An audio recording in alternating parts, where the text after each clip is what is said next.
დილამშვიდობის ივლისის სამბოლო დღეს ვიწყებთ საქმიანი დილის მორი გადაცემას. შემდეგი 3 საათის განმავლობაში საკმაოდ საინტერესო თემები და სპიკერები გელით. მესმის რომ მთლად სეზონი საიმისოთ რომ დილა საქმიანად დაიწყო არ არის, მაგრამ ვინც ამას შეეჩვიეთ და ესე თემები მიხარია რომ ბევრი არიან უკვე. მინდა ვაუწყო რომ დიახ თქვენ ტელეპიროლს უყურებთ. ეთერშია საქმიანი დილა, მე გიორგი ისაკაძე ვარ და აქვს პატივი ჩემს კოლეგებთან და პარტნიორებთან ერთად შემდეგი 3 საათის განმავლობაში ქვეყანაში და მსოფლიოში განვითარებული საკმაოდ საინტერესო ეკონომიკური და ბიზნეს მოვლენების შესახებ მოგიყვეთ. მაგრამ ვიდრე ამ ბიზნეს მოვლენებზე და ეკონომიკაზე გადავალ, დღეს საქართველოში უმნიშვნელოვანესი ვიზიტი იწყება მაიკლ პენსის, ამერიკის შეერთებული შტატების ვიცე-პრეზიდენტის ვიზიტი აღმოსავლეთ ევროპაში გუშინ დაიწყო. ის ჯერ ტალინში ჩავიდა და შეხვდა ასევე ესტონეთის პრემიერსაც. დღეს ის ბალტიისპირეთის ქვეყნების ლიდერებს, ესტონეთის პრეზიდენტს კერსტი კალაულიდis და ლიტვის პრეზიდენტს დალია გრიბაუსკადეს და ასევე ლატვიის პრეზიდენტს რაიმონდ ვერიონის შეხვდება. დღის ბოლოს კი თბილისის საერთაშორისო აეროპორტში ვიცე-პრეზიდენტის ბორტით დაეშვება. ამ ვიზიტთან დაკავშირებით საგარეო საქმეთა სამინისტრომ და ჩვენმა საელჩომ შეერთებულ შტატებში დარწმუნებული ვარ კადრს მიღმა კოლოსალური სამუშაო გასწიეს. ეს 2 დღეს განსაკუთრებულად დატვირთული იქნება. უპრეცედენტოა შეერთებული შტატების მიერ საქართველოს ტერიტორიული მთლიანობის მტკიცე მხარდაჭერის გაგრძელება და დადასტურება. სხვათა ბოლო 12 წლის განმავლობაში კონგრესში საქართველოს მხარდაჭერა 6 საკანონმდებლო აქტი შეიმუშავეს და დაამტკიცეს. დანარჩენებისთვის კი საკმაოდ საინტერესო ვიდეოგრაფიკა ნახეთ, რომელიც მომზადებული არის საგარეო საქმეთა სამინისტროს მიერ. ის აბსოლუტურად ნათლად და გასაგებად აღწერს ყველაფერს.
ნამდვილად საინტერესო იქნება ყველა ის გზავნილი, რომელსაც ვიცე-პრეზიდენტ პენსისგან საჯაროდ მოვისმენთ. კიდევ უფრო მეტად საინტერესო იქნება, რაც დახურულ კარს მიღმა გაიჟღერებს. ამას ტელეპირველის მაყურებლებს დარწმუნებული ვარ დეტალური მიმოხილვით გაეცნობით მთელი ამ დღეების განმავლობაში. არხის საინფორმაციო გუნდი დღესაც თავდაუზოგავად იმუშავებს და თქვენ მხოლოდ ის გადაგჩენიათ, რომ გვიყუროთ.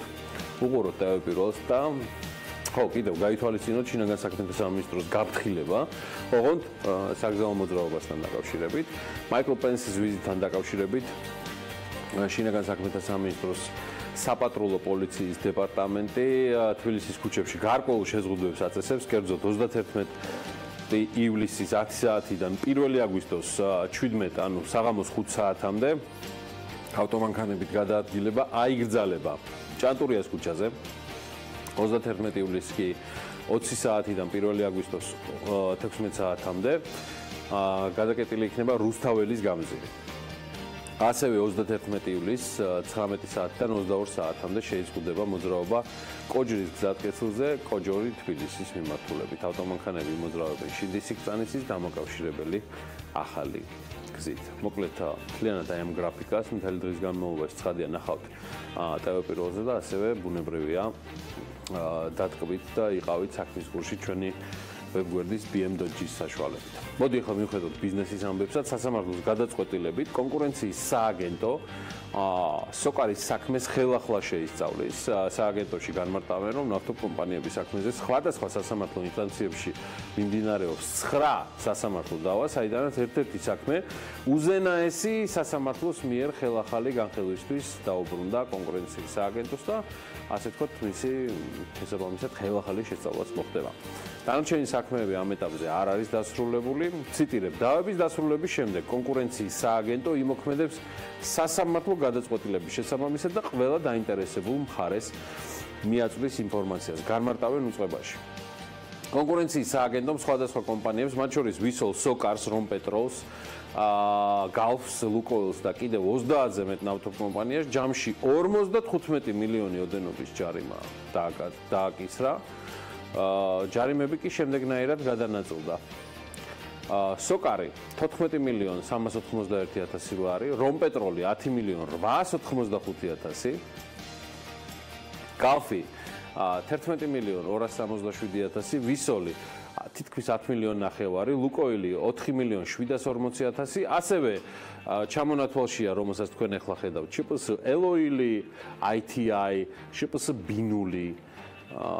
კომპანიებმა კონკურენციის სააგენტოს გადაწყვეტილება ცხადია სასამართლოში გაასაჩივრეს და კონკურენციის სააგენტომ სოკარ ჯორჯია პეტროლიუმთან ასე ვთქვათ დავის წაგებას განცხადებითვე უპასუხა და უწყებაში განმარტეს, რომ ნავთობკომპანიის საქმეზე სხვადასხვა სასამართლოს ინსტანციებში მიმდინარეობს 9 დავა, საიდანაც ერთ-ერთი საქმე უზენაესი სასამართლოს მიერ ხელახალი განხილვისთვის დაუბრუნდა კონკურენციის სააგენტოს და შესაბამისად მისი შესწავლა ხდება.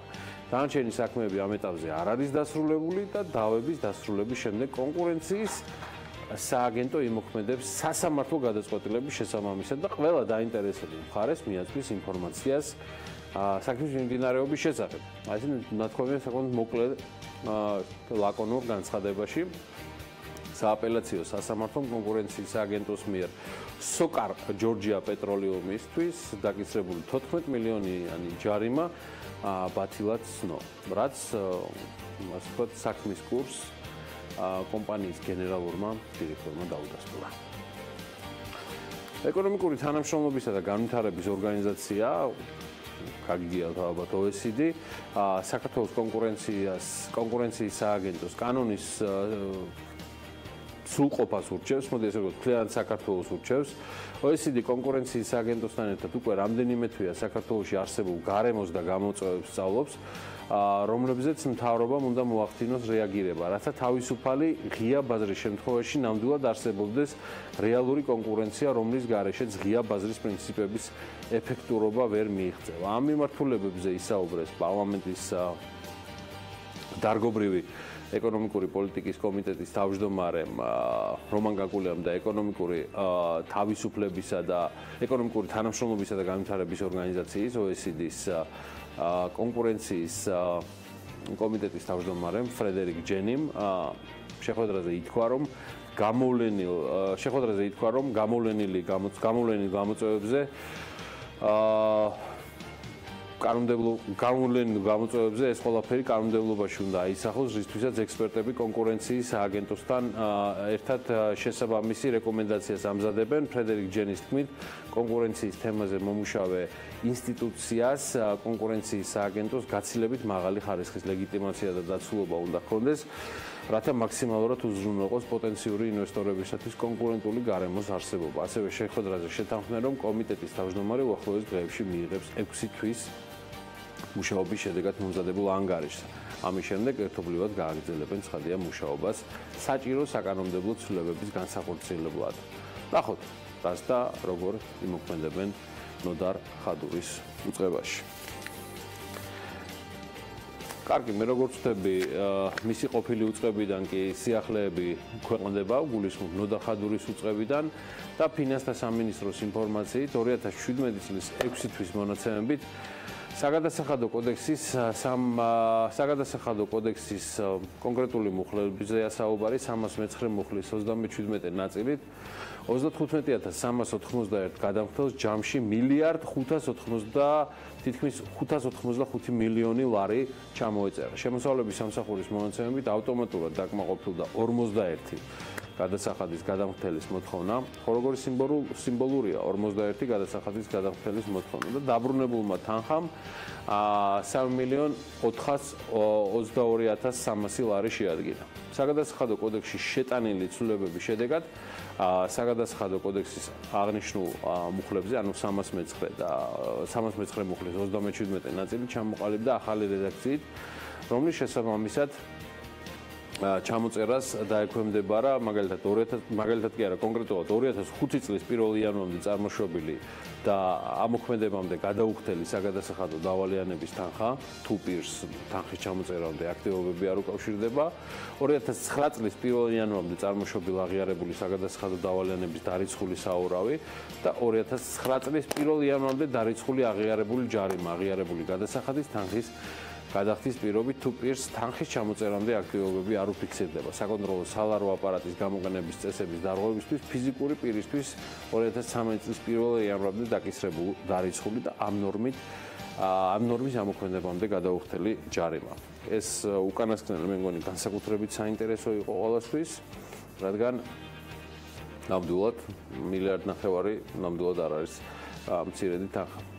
მომხმარებელთა ნდობის ინდექსზე საკმაოდ საინტერესო პროლოგი აქვს მომზადებული ანალაპიაშვილს. მე მივესალმები ანა დილავშიტების. დილავშიტების გიორგი, მივესალმები ჩვენს მაყურებელს საკმაოდ ვრცელი შესავლის შემდეგ და მრავალფეროვანის ახლა სწორედ მომხმარებელთა ნდობის ინდექსის შედეგები უნდა წარუდგინოთ მაყურებელს, რომელიც შემცირებულია. მაშინ ინდექსმა წლის ყველაზე მაღალ ნიშნულს მიაღწია, თუმცა ივნისში მკვეთრად შემცირდა.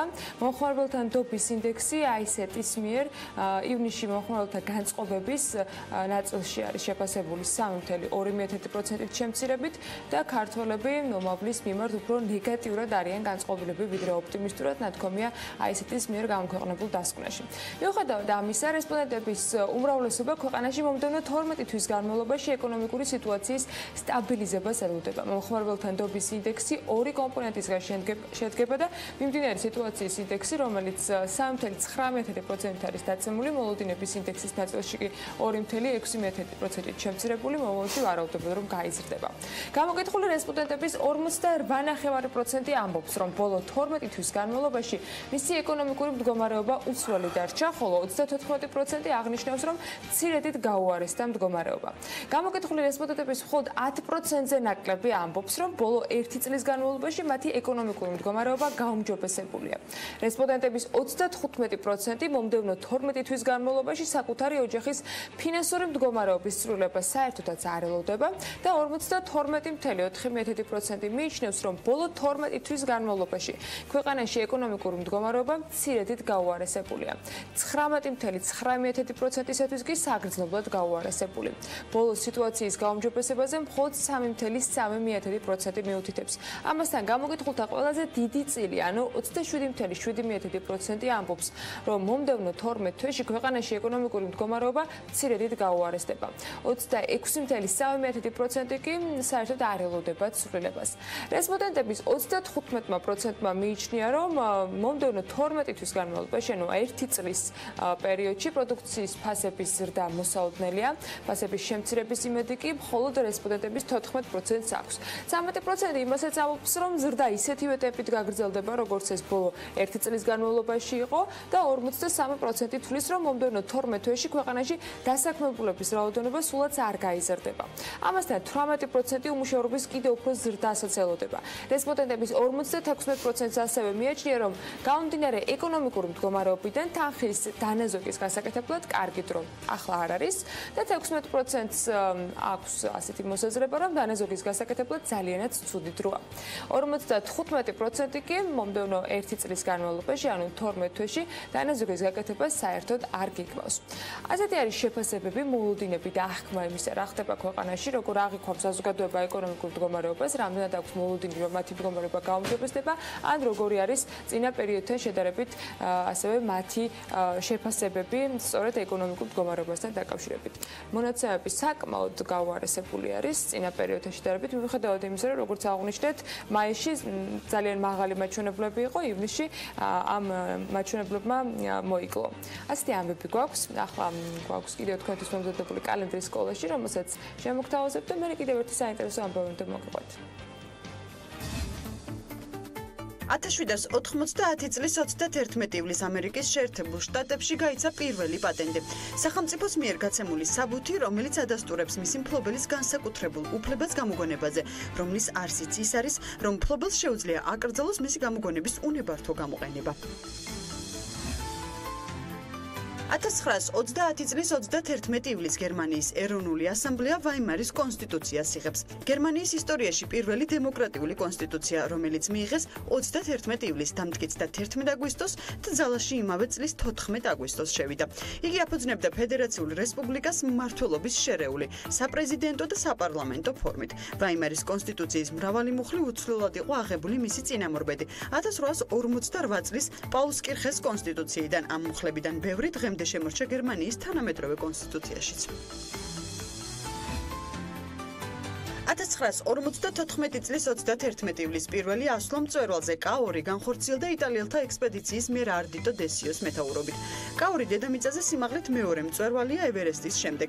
მისი სიმაღლე 8611 მეტრია ზღვის დონიდან. მდებარეობს პაკისტანში და ყარაყორუმის მთათა სისტემას ეკუთვნის ჰიმალაის დასავლეთით. ალბათ გაინტერესებთ რა ბედია დონალდ ტრამპის ნახატს, რომელიც შტატებში აუქციონზე იყიდებოდა. ამერიკის შეერთებული შტატების პრეზიდენტის დონალდ ტრამპის ნახატი, რომელზეც ამერიკული ცათამბჯენია გამოსახული, 30000 ამერიკულ დოლარად გაიყიდა. ამ დროისთვის ნახატის მფლობელის ვინაობა უცნობია, თუმცა უნდა შეგახსენოთ, რომ საწყისი ფასი ლოტისა, რომელიც ტრამპის შემოქმედებას წარმოადგენდა, იყო 9000 ამერიკული დოლარი. ნახატი შტატების ამჟამინდელმა პრეზიდენტმა ჯერ კიდევ 2005 წელს დახატა და მასზე მანჰეტენზე მდებარე ტრამპ თაუერია გამოსახული და მას ტრამპი ოქროს მელნით აწერს ხელს. ეს კიდე სპეციალურად საქველმოქმედო აუქციონისათვის შეიქმნა, სხვათა შორის, რომელზეც შეგროვებული თანხაც წერა-კითხვის შემსწავლელ პროგრამას მოხმარდა მაშინ და დღესაც ასეთი კეთილი მიზნებით გასხვრისდა ეს ნახატი აუქციონზე უკვე 30000 დოლარად. 30000 დოლარად, თუმცა აუქციონის პრინციპს თუ აიღებს, სულ რაღაცა 6000 თუ 5000 იყო საწყისი ფასი. 9000-დან დაიწყო, მით უარესი. ანუ სულ რაღაცა სამჯერ ძვირად გაიყიდა ამოდენა პრეზიდენტის ნახატი. თულია იპოვო თაუერი რომელია კონკრეტულად აი ამ გუმბათებიდან, რომელიც დარწმუნებულია ნებისმიერი ჩვენი შულთაგანი ალბათ ეგრე ხატავს. ეს შეიძლება ხელს ვერ აწერს მით უმეტეს ოქროს მელნით თუ ოქროს კალმით. მაგრამ ფაქტია, რომ ჩვენები ახერხებენ ესეთ თაუერებს. ერთ მაქნას სულ მალე მათი ნახატები, ანუ ჩვენი შვილების გაიყიდოს 30000 დოლარად, აი ამის კომენტირებას ნამდვილად არ გავაკეთებ. ტრამპი კარგად იყოს, როგორ მე მიხედავს თავის მდგომარეობას, არც თუ იმედოს Forbes-ის რეიტინგში. კარგი, საკმაოდ საინტერესო ამბები გველის კიდევ დღეს. ვიდრე ჩემი და ანას მორიგი შეკინება დაიწყება აც უკვე საინფორმაციო ლოკაციაზე და ახალი ამბებით, რომელიც საკმაოდ დახუნძულია. მოდი ვნახოთ რა გველის დღეს, შემდეგი 2 საათნახევრის განმავლობაში. საკმაოდ საინტერესო ამბებია და სულ მალე დაგიბრუნდებით ანონსის შემდეგ.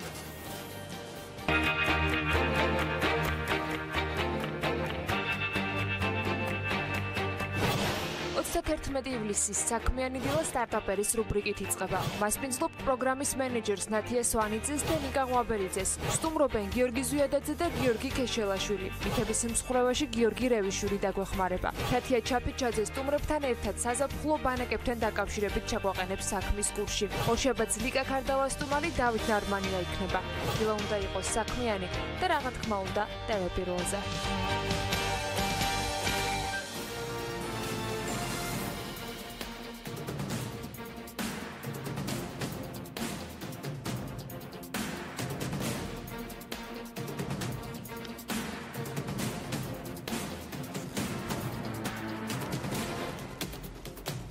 ბაქო-თბილისი ყარსის რკინიგზა ექსპლუატაციაში ოქტომბერში შევა. რკინიგზის გახსნის ახალი თარიღი ყაზახეთის რკინიგზამ დაასახელა მას შემდეგ, რაც კომპანიის ხელმძღვანელი კანატ ალპისბაევი სამუშაო ვიზიტით აზერბაიჯანსა და საქართველოს სტუმრობდა. მან მოლაპარაკებები საქართველოს ეკონომიკის მინისტრთან და თურქეთის ტრანსპორტის მინისტრთან გამართა. ყაზახელი რკინიგზელები და ჩვენი ჩინელი კოლეგები ელიან ახალი სარკინიგზო ხაზის გახსნას, რომელიც შესაძლებლობას იძლევა გაფართოვდეს სატვირთო გადაზიდვების გეოგრაფია დერეფნის თურქეთთან დაკავშირებით. ციტირებს სააგენტო ტრენდი სწორედ ალპისბაევს. განცხადებაში აღნიშნულია, რომ ბაქო-თბილისი ყარსის რკინიგზით დერეფნის პოტენციალი მრავალჯერ იზრდება.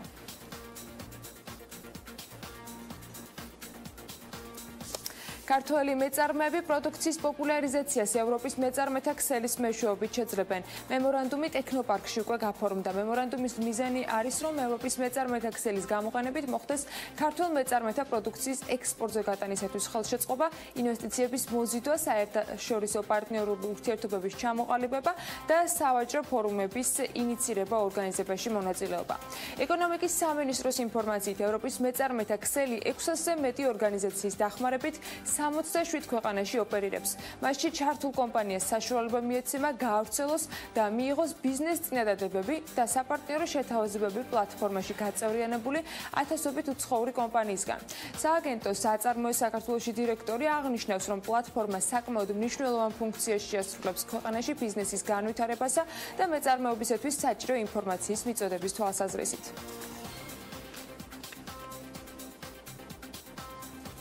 ჩინური ბაიამა ვაინ სიტი ინდუსტრიალ საპარტნიორო ფონდთან ერთად ჩინეთში ქართული ღვინის ექსპორტის ხელშეწყობაში ჩართვას განიხილავს. კომპანიის წარმომადგენლები საქართველოსაც სტუმრობდნენ. კომპანიის აღმასრულებელი დირექტორი და საბჭოს თავმჯდომარე აცხადებენ, რომ კომპანია დაინტერესებულია ქართული ღვინით და ჩინეთის ბაზარზე მისი დამკვიდრებისათვის დიდ პოტენციალს ხედავენ. კომპანიის წარმომადგენლებმა კახეთის რეგიონში რამდენიმე ღვინის ქარხანაც მოინახულეს და ღვინის სხვადასხვა სახეობა დააგემოვნეს. ბაიამა ვაინ სიტი ინდუსტრიალის წარმომადგენლები ამბობენ, რომ მათი ვიზიტის მთავარი მიზანი ადგილზეა გაეცნო ქართული ღვინის ისტორიას, კულტურას და ასევე ღვინის დაყენების უნიკალურ ქართულ ტექნოლოგიას. მხარეებმა ორმხრივი თანამშრომლობის ჩარჩო ხელშეკრულების ძირითადი პუნქტები უკვე შეათანხმეს და როგორც ფონდიდან იტყობინებიან, ამ ხელშეკრულებას ოფიციალურად ხელი უკვე სექტემბრის დასაწყისში მოეწერება და ღვინის პირველი პარტიაც ჩინეთში სავარაუდოდ სწორედ შემოდგომაზე გაიგზავნება. სურსათში ტყვის შემცველობაზე დარღვევები არ არის მასშტაბური და მოსახლეობის შეშფოთების საფუძველი არ არსებობს, ამბობს სურსათის ეროვნული სააგენტო ჩატარებული კვლევების შედეგებზე დაყრდნობით.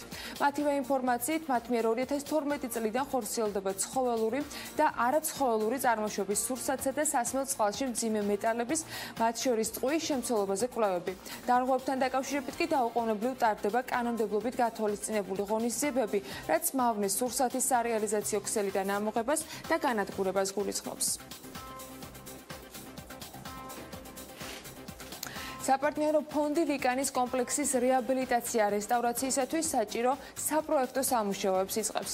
ფონდის ინფორმაციით, ამ ეტაპზე რომანოვების სასახლის ორანჟერიის და საკონფერენციო დარბაზის, ასევე პარკის და ყოფილი სამთავრობო რეზიდენციის რეაბილიტაციის პროექტირება მოხდება. ჩატარდება სასახლის მუზეუმგრაფიული კვლევა და შეიქმნება მთლიანი კომპლექსის გენერალური გეგმა. სამუშაოების შესასრულებლად 771,000 ლარი დაიხარჯება. საპროექტო სამუშაოების ხანგრძლივობა კი 8 თვე იქნება. პროექტირების დასრულებისთანავე დაიგეგმება სამშენებლო სარესტავრაციო სამუშაოების დაწყება. ისიც უნდა აღვნიშნოთ, რომ მთავრობის გადანაწილებით ლიკანის პარკს ეროვნული კატეგორიის ძეგლის სტატუსი გასულ კვირას მიენიჭა. კომპლექსის პროექტირებისა და მომდევნო რეაბილიტაცია რესტავრაციის სწორად დაგეგმვისა და განხორციელების მიზნით კი ფონდი აქტიურად თანამშრომლობს კულტურული მემკვიდრეობის დაცვის ეროვნულ სააგენტოსთან.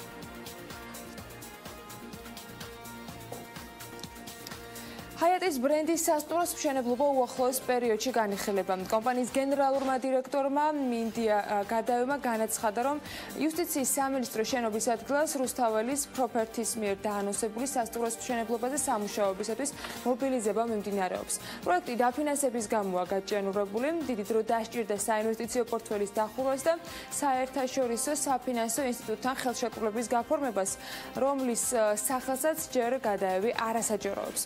მისი თქმით, საერთაშორისო საფინანსო ინსტიტუტისგან 39 მილიონ დოლარიანი საკრედიტო ხაზი აიღეს, ხოლო ჯამურად 75 მილიონი დოლარის ინვესტირება მოხდება. გრძელდება სხვა პარტნიორებთან თანამშრომლობაც, მათ შორის საპარტნიორო ფონდთან, რომელიც პროცესში სწორედ კრედიტის მოზიდვის შემდეგ ჩაერთვება. ჰაიატ რიჯენსი თბილისი რუსთაველის გამზირზე იუსტიციის სამინისტროს ყოფილ შენობაში განთავსდება. გადაევის სამშენებლო სამუშაოების უახლოეს კვირებში განახლებას აანონსებს. საჯარო განცხადებას კი პროექტის განახლებაზე დაწყებიდან მალევე სექტემბერში გააკეთებენ. შერჩეული არის ასევე გენერალური კონტრაქტორიც ამერიკული კომპანია ეიკომი. პროექტის დასრულება მისი დაწყებიდან 30 თვეშია დაგეგმილი.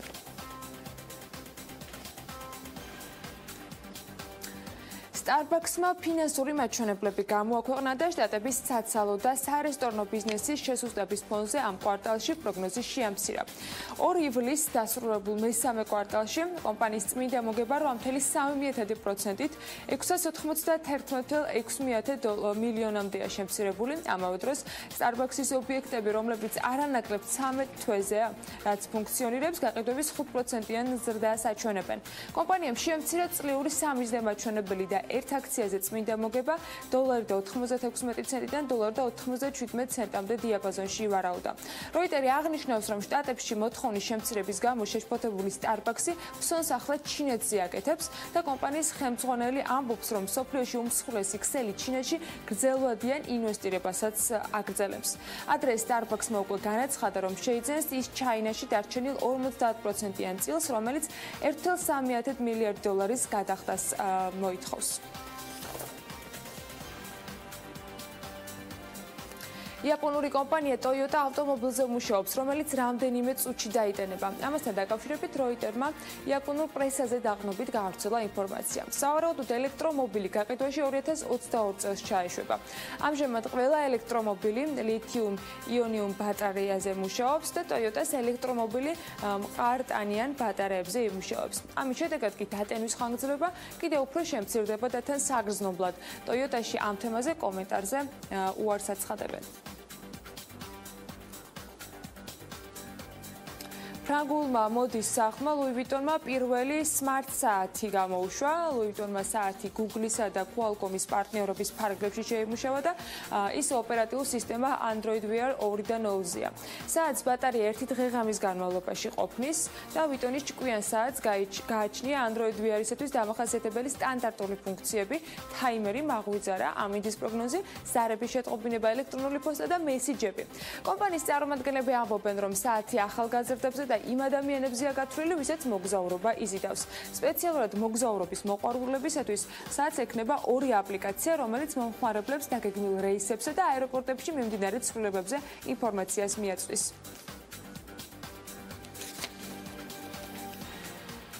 SpaceX-ი მსოფლიოს ყველაზე ძვირადღირებული კერძო კომპანია გახდა. ილონ მასკის კომპანიამ დამატებით $350 მილიონი მოზიდვა შეძლო და ამჟამად მისი ფასი $21 მილიარდ აღემატება. მსოფლიოში სულ 7 კომპანიაა, რომლის ღირებულებაც $20 მილიარდ აჭარბებს, მათგან 5 ამერიკულია, 2 კი ჩინური. Wall Street Journal-ის ინფორმაციით ამ სიაში შედის ასევე Uber-ი, Didi, Xiaomi და Airbnb. ილონ მასკის ქონება $15.9 მილიარდი. მასკის ერთ-ერთ მთავარ მიზანს კი მარსის კოლონიზაცია წარმოადგენს. კომპანია შემოსავლების უდიდეს ნაწილს სწორედ თანამგზავრების კოსმოსში გაშვებით იღებს. Apple-მა ფედერალური კომუნიკაციების კომისიიდან 5G ინტერნეტ ქსელის გატესტვისათვის ნებართვა მიიღო. კონკურენტებისაგან განსხვავებით Apple-მა გადაწყვიტა, რომ ტალღის სიგრძე შეამციროს და სიხშირე კიდევ უფრო გაზარდოს. გამოცემის ინფორმაციით ტესტირება კალიფორნიაში კუპერტინოს მთავარ ოფისთან გაიმართა. 5G ქსელის ტესტირებით არა მხოლოდ Apple, არამედ სხვა ტექნიკური კომპანიებიც არიან დაინტერესებული, მათ შორის არის Facebook-ი, Google-ი და Samsung-ი. 5G ინტერნეტ ქსელი პირველად 2019-2020 წლებში Sputnik-სა და T-Mobile-ში გამოჩნდება, როგორც გამოცემა აღნიშნავს, პირველ ტესტირებას Apple 2018 წლის აგვისტომდე გაივლის. აი ეს ამბები იყო ბიზნესი ახალების პირველ ნაწილში. ახლა კიდევ არის რომ უკვე ვალუტის კურსის მიმოხილვით გავაგრძელოთ საქმიანი დილა.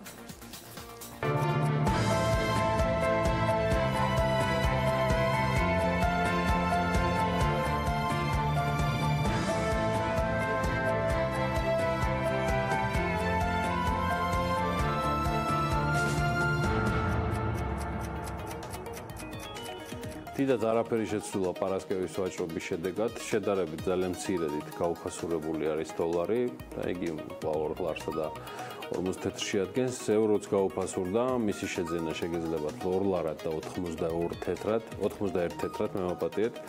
პოზიციები შედარებით დაკარგა თურქულმა ლირამ, იგი 77 თეთრი ღირს, აი ბრიტანული ფუნტ სტერლინგის საყიდლად კი 3 ლარი და 14 თეთრი უნდა გაამზადოთ.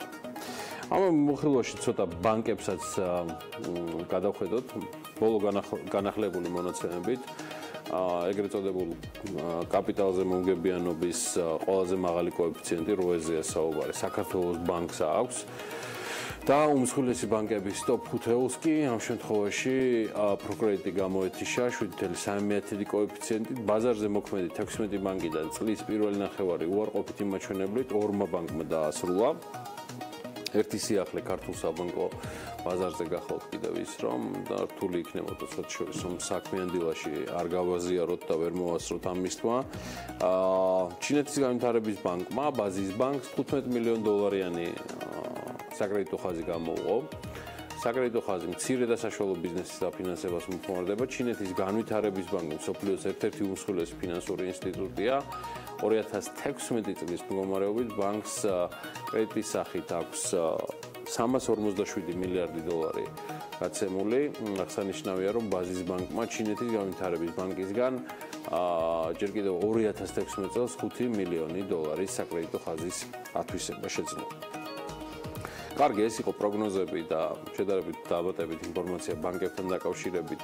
პროგნოზები იყო ვალუტასთან მიმართებაში. მოდი ვნახოთ რა ხდება ამინდის პროგნოზთან მიმართებაში და ამაში ცხადია კვლავ ანა დაგვეხმარება SEO დეველოპმენტთან ერთად გარემოს ეროვნულ სააგენტოს ინფორმაციებზე დაყრდნობით.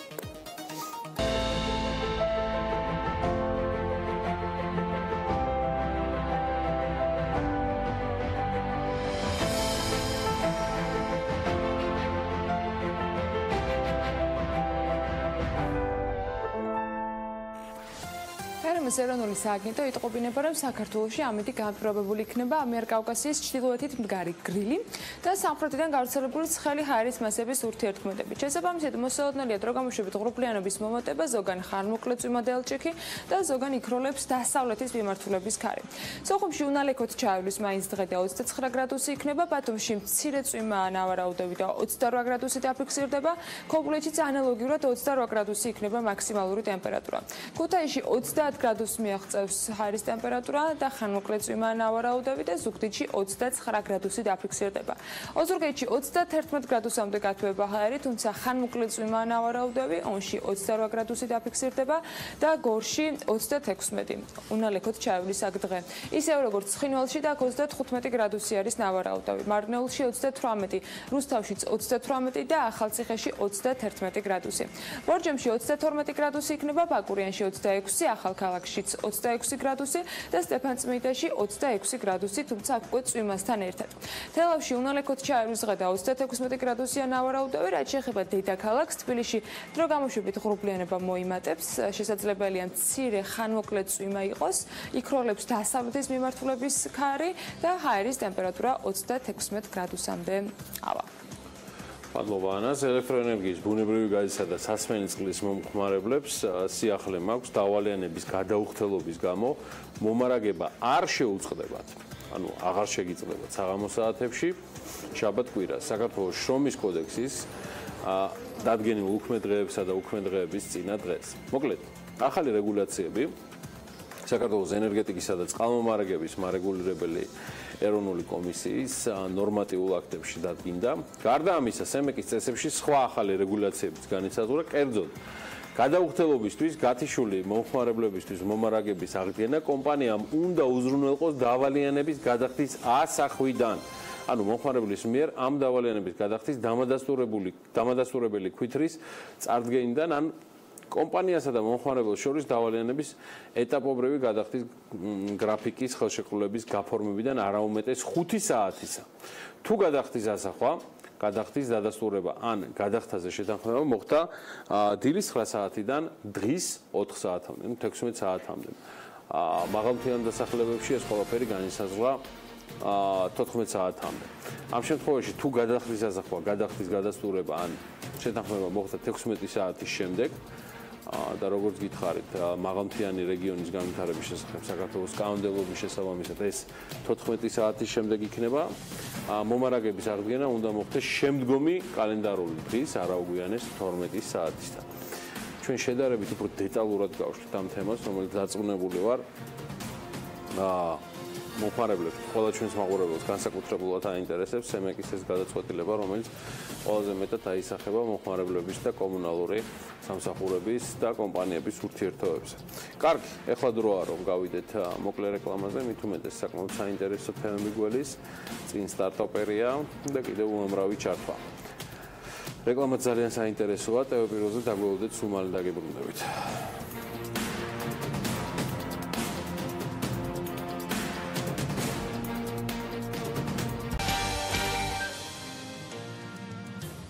დილამშვიდობის კიდევ ერთხელ მივესალმებით ჩვენს მაყურებლებს. რეკლამის შემდეგ უკვე სტარტაპერის რუბრიკის დროა საქმიანი დილაში, რომელიც თბილისი ბანკის მხარდაჭერით ჩვენს გადაცემაში არაერთ სტარტაპს ითვლის. დღეს ცოტა განსხვავებული და განსაკუთრებული რუბრიკა გვექნება, როგორც ვიცი.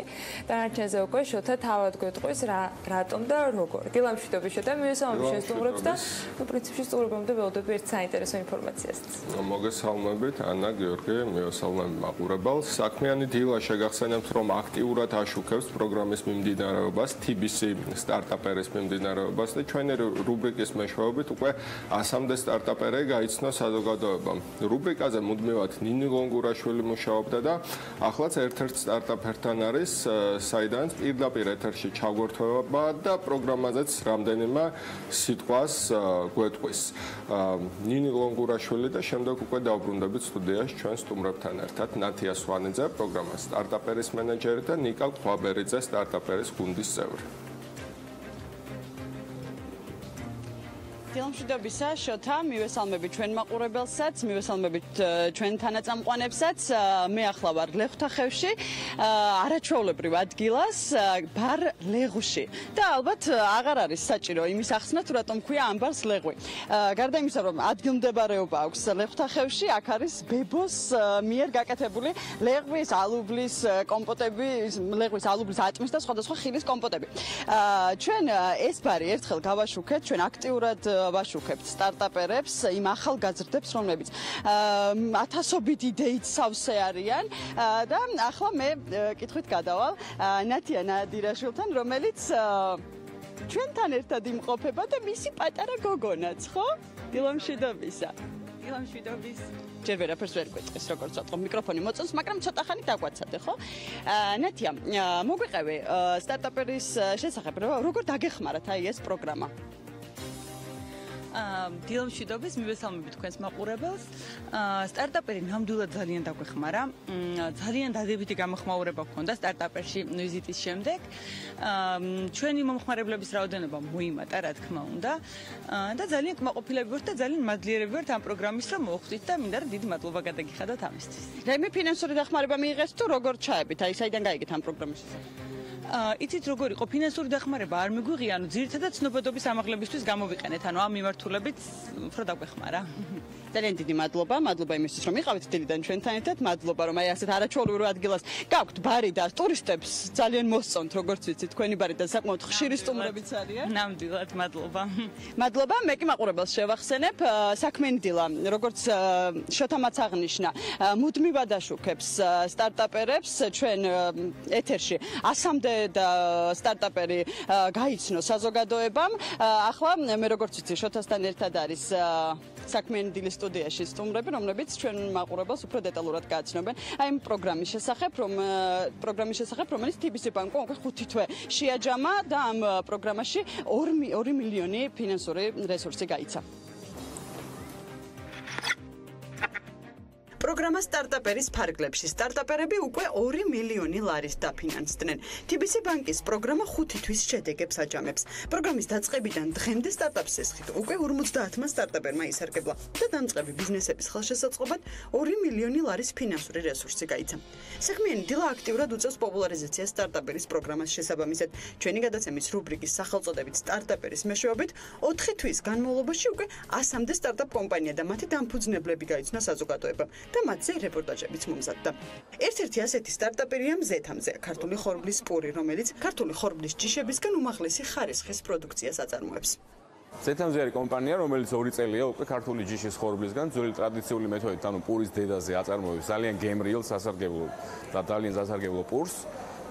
ეს პური არის გემოვანი და სიტყვა გემოვანი არის ნიშანი, რომელიც აერთიანებს მხოლოდ და მხოლოდ ქართული გენეტიკის სურსას.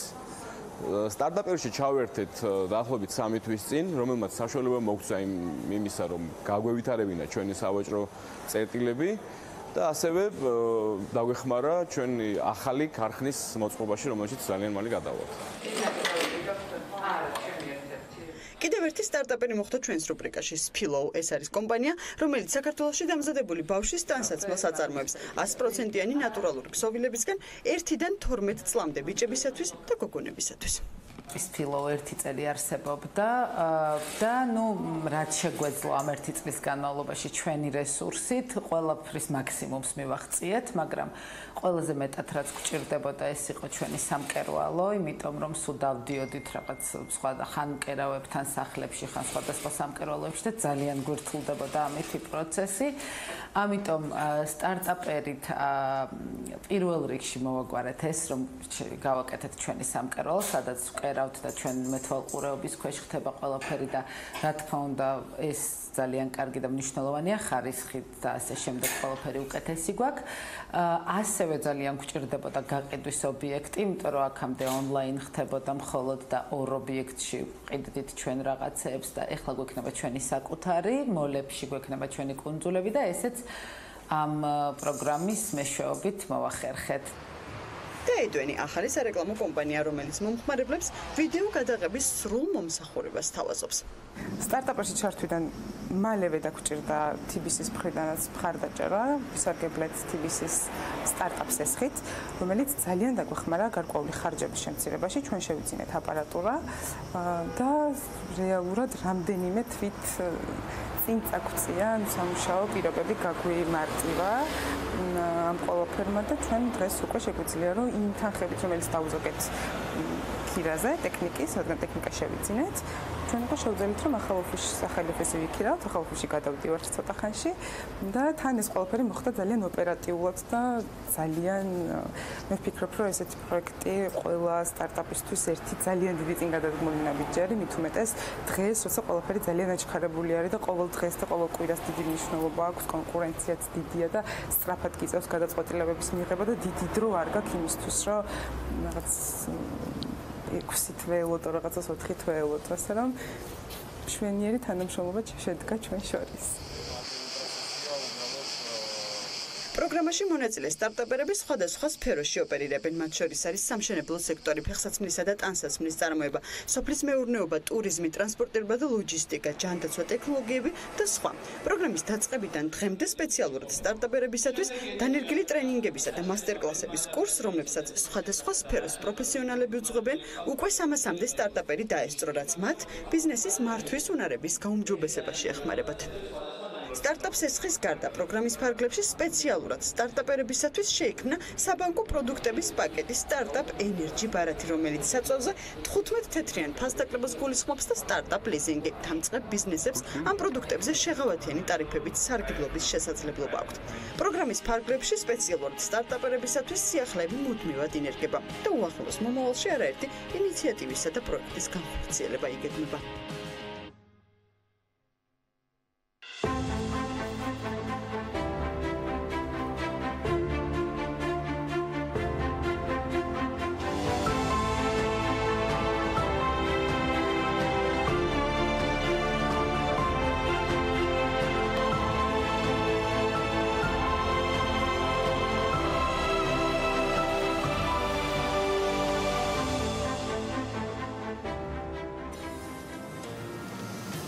გუნდებით სტუდიაში ნათია სვანიძესთან და ნიკა ყვაბერიძესთან ერთად. ისინიც სტარტაპერები არიან, პრინციპში, იმიტომ რომ პროგრამა სტარტაპერი სულ რაღაც 5 თვის, ხო?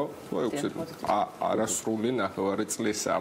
და მოდი, პირველი კითხვა ეს იქნება, რომ რატო გადაწყვიტა ბანკმა ჰქონოდა პროგრამა, ანუ სტარტაპების ხელშეწყობის პროგრამა, იმიტომ მოგვეხსენება სტარტაპები არის ეგრეთ წოდებული მაღალ რისკიანი ბიზნესი, რომელსაც ეს venture capital ფონდები აფინანსებენ, ხოლო მაღალ რისკიან ბიზნესს ჩაბმული ფონდები. ბანკი კი ამის საპირისპიროა, იმიტომ რომ ყველა რისკს ძალიან სკრუპულოზურად უდგება და უნდა რომ მხოლოდ წარმატებული ეს თქვა ბიზნესებში დააბანდოს ფული და ეს სოციალური პასუხისგებლობა იყო ბანკის მხრიდან რაღაცა ალტრუიზმი, იმედები თუ რა იყო საფუძველი? მოგესალმებით პირველ რიგში, მადლობას გიხდით გადაცემაში მოწვევისთვის. პროგრამის მიზანი არის, რომ ქვეყანაში შეიქმნას მეტი წარმატებული სტარტაპი და ერთგვარად დავანგრიოთ ის სტერეოტიპი, რომ საკუთარი ბიზნესის კეთებას ჯობს ჰქონდეს რაღაც გარანტირებული, თუნდაც მაღალპოზიციური სამსახური. მეტიც ჩვენ ვფიქრობთ, რომ ის ახალგაზრდები და მიზნობრივი სეგმენტი, მაინც ახალგაზრდები არიან, რომლებსაც არ ეშინიათ სირთულეების, არიან რისკიანები, მოუსვენრები, მუდმივად ფიქრობენ რაღაცა ინოვაციაზე და ამით ბაზარზე ქმნიან ახალ შესაძლებლობებს, არიან მისაბაძები და ნამდვილად სამაგალითოები. ვფიქრობთ, რომ ქვეყანაში არის საკმაოდ დიდი პოტენციალი სტარტაპ ეკოსისტემის განვითარების კუთხით და რამდენიმე წელიწადში საქართველოს იქნება ერთ-ერთი სტრატეგიული ქვეყანა რეგიონში სტარტაპების მიმართულებით. თვითონ ეს სიტყვა სტარტაპერი, რომელსაც აქვს ორაზროვანი მნიშვნელობა, ერთი მხრივ ნიშნავს ანუ ადამიანს, რომელიც აკეთებს საკუთარ სტარტაპს და მეორე მხრივ ეს არის სტარტაპერი, ანუ სტარტაპ ნეიშენ, სტარტაპ ქვეყანა. სწორედ ესეთი სტარტაპ ქვეყნის შექმნაში და ასეთ მომავალში გადავწყვიტეთ, რომ ჩაგვედო ჩვენი ფინანსური თუ არაფინანსური ინვესტიცია. და ზოგადად ჩვენი სოციალური პასუხისმგებლობის მიმართულება გულისხმობს, რომ ვაკეთოთ კეთილი საქმე და თან დავეხმაროთ სხვებს და ასე ვთქვათ, ამაში დავხარჯოთ ჩვენი რესურსი მარკეტინგის თვალსაზრისით. სტარტაპერიც აღმოჩნდა ესეთი პროგრამა, რომელიც ერთი მხრივ არის სოციალური პასუხისმგებლობის პროგრამა, მაგრამ მეორე მხრივ არის თვითმყოფადი პროგრამა, რომელიც უკვე საკმაოდ დიდ მასშტაბებს იძენს.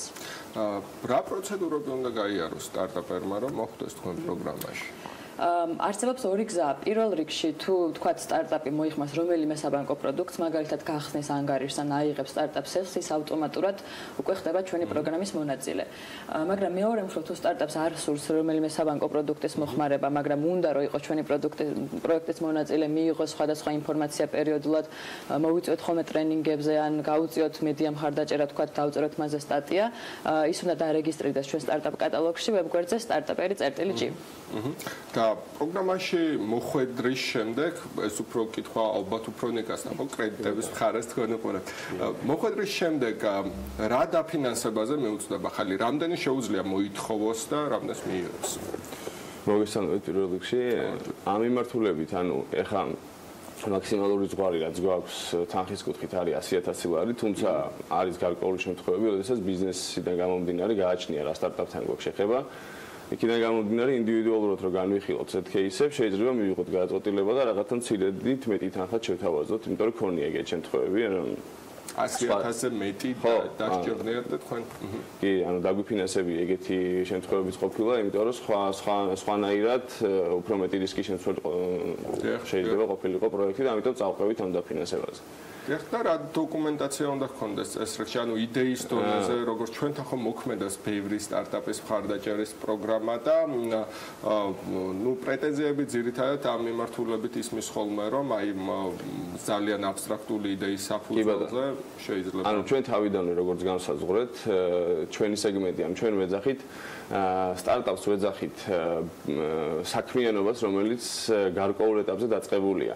ანუ დღეს ანუ აქამდე სულ ესე იყო პრინციპში, რომ გარკვეულ მოგებას უნდა აგენერირებდეს ბიზნესი, რომ ბანკმა ის დააფინანსოს. ამ შემთხვევაში ჩვენ ვიძახით, რომ სტარტაპერში რომ მოხდეს და მიიღოს ფინანსური დაფინანსება, სტარტაპმა არ არის აუცილებელი, რომ ის გარკვეულ დანიშნულ მოგებამდე იყოს მისული, რომელიც ბანკისთვის მნიშვნელოვანია სხვა შემთხვევაში, ჩვეულებრივ სტანდარტული სესხების დროს. აქ ჩვენ უბრალოდ უყურებთ, რომ მას უნდა ქონდეს ის უნდა ქმნიდეს ისეთ პროდუქტს, რომელსაც ხალხი ყიდულობს, ენდობა და მასზე არის მოთხოვნა. ამ შემთხვევაში ჩვენ ვიძახით უბრალოდ, რომ ეს უნდა იყოს გაყიდვების გამოცდილება, ამ შემთხვევაში სამთვიანი სხვა ყველა პარამეტრი, რომელიც აუცილებელია დაფინანსებისთვის, განიხილება ინდივიდუალურად. ანუ ჩვენი აპლიკანტი ავსებს სტარტაპერი.gz აპლიკაციას თავიდან ბოლომდე და ჩვენ ინდივიდუალურად განვიხილავთ ყველაფერს, იმიტომ რომ ვინაიდან არ არის ამისი ბაზარი არ იყო აქამდე აქტიურად შექმნილი, ჩვენ ანუ არ არსებობდა კონკრეტული მოთხოვნები, რომელიც შეიძლება წაგეყენებინა სტარტაპის მიმართ და აუცილებელი იყო, რომ ის დააკმაყოფილებდა, ანუ ვერ დააკმაყოფილებდა, აქ ბევრი კითხვის ნიშანი შდებოდა, ამიტომ ჩვენ გადავწყვიტეთ, რომ თვითონ მოდელი, მაქსიმალურად ჩარჩოები მოგვეხსნა და გვემუშავა ინდივიდუალურად მისგან მოწოდებული ინფორმაციის გაანალიზები შემდგომ და აქაც ესე ხდება, რომ თავარია გაყიდვები გარკვეულ ეტაპზე უკვე დაწყებული ქონდეს, შემდეგ ჩვენი თანამშრომლები მიდიან მასთან ადგილზე, აპლიკაციის შევსების შემდგომ განვიხილოთ, მიდიან ადგილზე, ამუშავებენ მის ბიზნესს, შეისწავლიან და ამის შემდეგ ხდება გადაწყვეტილების მიღება. აი ამის მონაგარე რო გამოვხატოთ რიცხვებში სიუჟეტშიც იყო ნათქვამი, თუ არსები 2 მილიონ ლარამდე და 50 სტარტაპი. 50 სტარტაპი დავაფინანსეთ, 2 მილიონ ლარს ავწდით უკვე, 2 მილიონ 200.000 ლარამდეა დაახლოებით დაფინანსება. და ვაგრძელებთ ბუნებრივია, ეხლა აი როგორც წილად აი რა ტიპის სესხი მოდის უფრო მიკრო საშუალო თუ როგორც თქვენ თქვით 100.000-იანი რამდენი გაყოფილია და საშუალო თანხა გამოდის დაახლოებით 40.000 ლარი. აქედან გამომდინარე, ანუ პატარა, ანუ ისეთი ბიზნესებიც მოდიან, რომელიც პატარა თანხას ითხოვს და ისეთებიც მოდიან, რომელიც ახლა ანუ მაქსიმალურად მიახლოებული არის 100.000 ლართან და თუმცა ამას არ აქვს მნიშვნელობა, მთავარია რომ იდეა იყოს კარგი, დაწყებული იყოს, რაღაც ეტაპამდე მისული იყოს და ზუსტად კონდეს გააზრებული თვითონ სტარტაპერს რა თანხა ჭირდება მისი ბიზნესის განსაკუთრებულად, რომ ჩვენ მივხვდეთ მერე რამდენად სწორად ფიქრობს ის მისი მომავლისთვის და წავყვეთ ამ დაფინანსებას. ფული ერთი ნაწილია, რასაც TBC ბანკი აძლევს სტარტაპერებს. კიდევ რა ბენეფიტებით სარგებლობენ თქვენი აპლიკანტები, წარმატებული აპლიკანტები? კიდე დავამატებდი იმას, რომ თქვათ ადამიანს, რომელსაც აქვს ბიზნეს იდეა და ჯერ არ აქვს საქმიანობა დაწყებული, ნუ ის ცხადია ვერ მიიღებს სტარტაპ სესხს, მაგრამ მისთვის არსებობს სტარტაპ ლიზინგი, თუ მას სურს რომ შეიძინოს თქვათ ძირითადი საშუალება თავის საქმიანობისთვის და მას მხოლოდ ბიზნეს იდეა აქვს, შეუძლია გამოიყენოს სტარტაპ ლიზინგი. გარდა ფინანსური მხარდაჭერისა, ჩვენ უწევთ არაფინანსურ მხარდაჭერას სტარტაპებს, რაც გულისხმობს სხვადასხვა ტრენინგებსა და მასტერკლასების ჩატარებას, ასევე PR და მედია მხარდაჭერას, ასევე სხვადასხვა კოლაბორაციებს დიდ კომპანიებთან, მაგალითად რეპორტაჟშიც უკვე აღწენეს სოკარ ენერჯი ბარათი, რომელიც გულისხმობს 15 თეთრიან ფასდაკლებას სტარტაპებისთვის სოკარის ბენზინგასამართ სადგურებზე თითოეულ litrზე. ასევე მუშაობთ რამდენიმე სხვა დიდ კომპანიასთან ახლა სპეციალური სტარტაპ პაკეტების შექმნაზე და სტარტაპ პაკეტი რას ნიშნავს? აი როგორც თქვა გავაკეთეთ სოკართან ერთად სპეციალური სტარტაპ პროდუქტი, სპეციალური შეთავაზება სტარტაპებისთვის, ან ცალკე შექმნილი პროდუქტი, ან არსებული პროდუქტის რაღაც სპეციალური შეთავაზება სტარტაპებისთვის. და მასტერკლასებს დიდი როლი უჭირავს პრინციპში, იმიტომ რომ როცა სტარტაპერთან გვაქვს ურთიერთობა, ძირითადად ხდება ადამიანები, რომელთაც არ აქვს ბიზნეს მართვის გამოცდილება, ცარიელი ენთუზიაზმით და ასე ვთქვათ, ხელი გულით არიან და ამ დროს სჭირდება რაღაც გაიდლაინები, მიმართულების მიცემა. ვინ უძღვება ამ ტრენინგებს და ტრენინგებსა და სემინარებს და რა შედეგი მოაქვს მათ? პრინციპში თქვენ უკვე უშუალო ურთიერთობა გაქვთ მათთან და გეცოდინებათ რა შედეგებიც. ცხადია სტარტაპებისთვის ძალიან მნიშვნელოვანია იმ ინსტრუმენტების და ცოდნის ქონა, რაც მათ ჭირდებათ ამ საწყის ეტაპზე თავიანთი თქვათ გაყიდვების გაზრდისთვის და ცნობადობის ამაღლებისთვის. ჩვენ პერიოდულად ვატარებთ ხოლმე ფოკუს ჯგუფებს და ვიკვლევთ კონკრეტულად რა თემები აინტერესებს სტარტაპებს და უფრო მეტწილად მოდის დაინტერესება მარკეტინგზე. და ეს ცხადია, იმიტომ რომ სტარტაპს ჭირდება საწყის ეტაპზე ის ინსტრუმენტები, რომ მათ ნაკლები დანახარჯით მიწვდნენ დიდ აუდიტორიას და სწორედ ამისთვის არსებობს სოციალური მედია მარკეტინგი. აი სწორედ გასულ კვირას ვქონდა ერთ-ერთი მასტერკლასი, რომელიც ლივინგსტონის ადვერტაიზინგის საქმეში ჩაატარა. ლევან ლეფსვერძე ხდება ხოლმე. კი, ლევან ლეფსვერძე ლექციებს ატარებს ხოლმე, ამ შემთხვევაში ერთ-ერთმა სხვა თანამშრომელმა ჩაატარა მასტერკლასი. ანუ ორი მიმართულება გვაქვს. ერთი გვაქვს ვიწრო ჯგუფებში ტრენინგები და მეორე უფრო ფართო ჯგუფებში მასტერკლასი ერთჯერადი.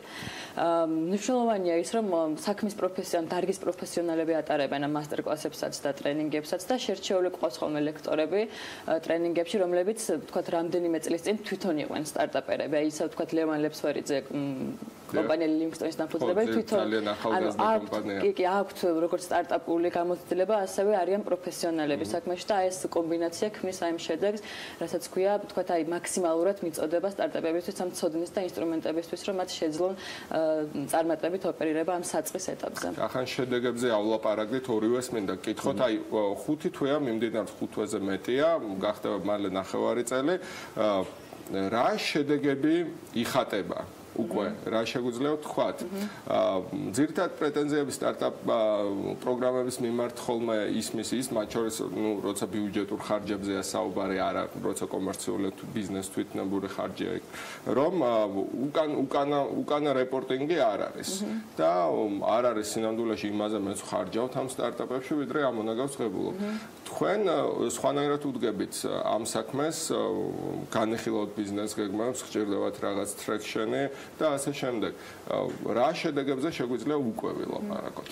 ჩვენ ამ შედეგებს ძალიან მკაცრად ვაკონტროლებთ, ანუ ასე ვთქვათ ბიზნეს кейს და ჩვენ სტარტაპერს უყურებთ როგორც დამოუკიდებელ პროგრამას. ეს იმას ნიშნავს, რომ მას ისეთი შედეგები უნდა ჰქონდეს, რომ მან შეძლოს ცხოვრება დამოუკიდებელ სუბიექტად, ან დამოუკიდებელ პროგრამად. ჩვენ უფრო ერთი წელზე გვაქვს ეს გათვლები გაკეთებული და ვთქვათ ერთი წლის თავზე შეგვიძლია რომ ვთქვათ პროგრამა ვთქვათ წარმატებული აღმოჩნდა თუ წარუმატებელი, მაგრამ აი 5 თვის თავზეც კი ისეთი მაგარი შედეგები გვაქვს, რომ მე პრინციპში წინწრებით შემიძლია ვთქვა, რომ პროექტი ნამდვილად შედგა და ის ნამდვილად წარმატებული, იმიტომ რომ სულ რაღაცა 5 თვეა გასული და უკვე 2 მილიონი ლარის ინვესტიცია ჩავდა სტარტაპებში და ისეთი მაგარი ტემპი აკრიფა და ისეთი მაგარი გამოხმაურება აქვს სხვადასხვა მხრივ, არა მხოლოდ ფინანსური მხარდაჭერის კუთხით, თქვათ იქ არაფინანსური მედია მხარდაჭერის ტრენინგები, სხვა საბანკო პროდუქტების მიხედვით და ზოგადად ისეთი განწყობა არის პროგრამის მიმართ, რომ ნამდვილად შემიძლია ვთქვა, რომ ეს პროგრამა შედგა. ფინანსური კუთხითაც ერთს დავამატებ.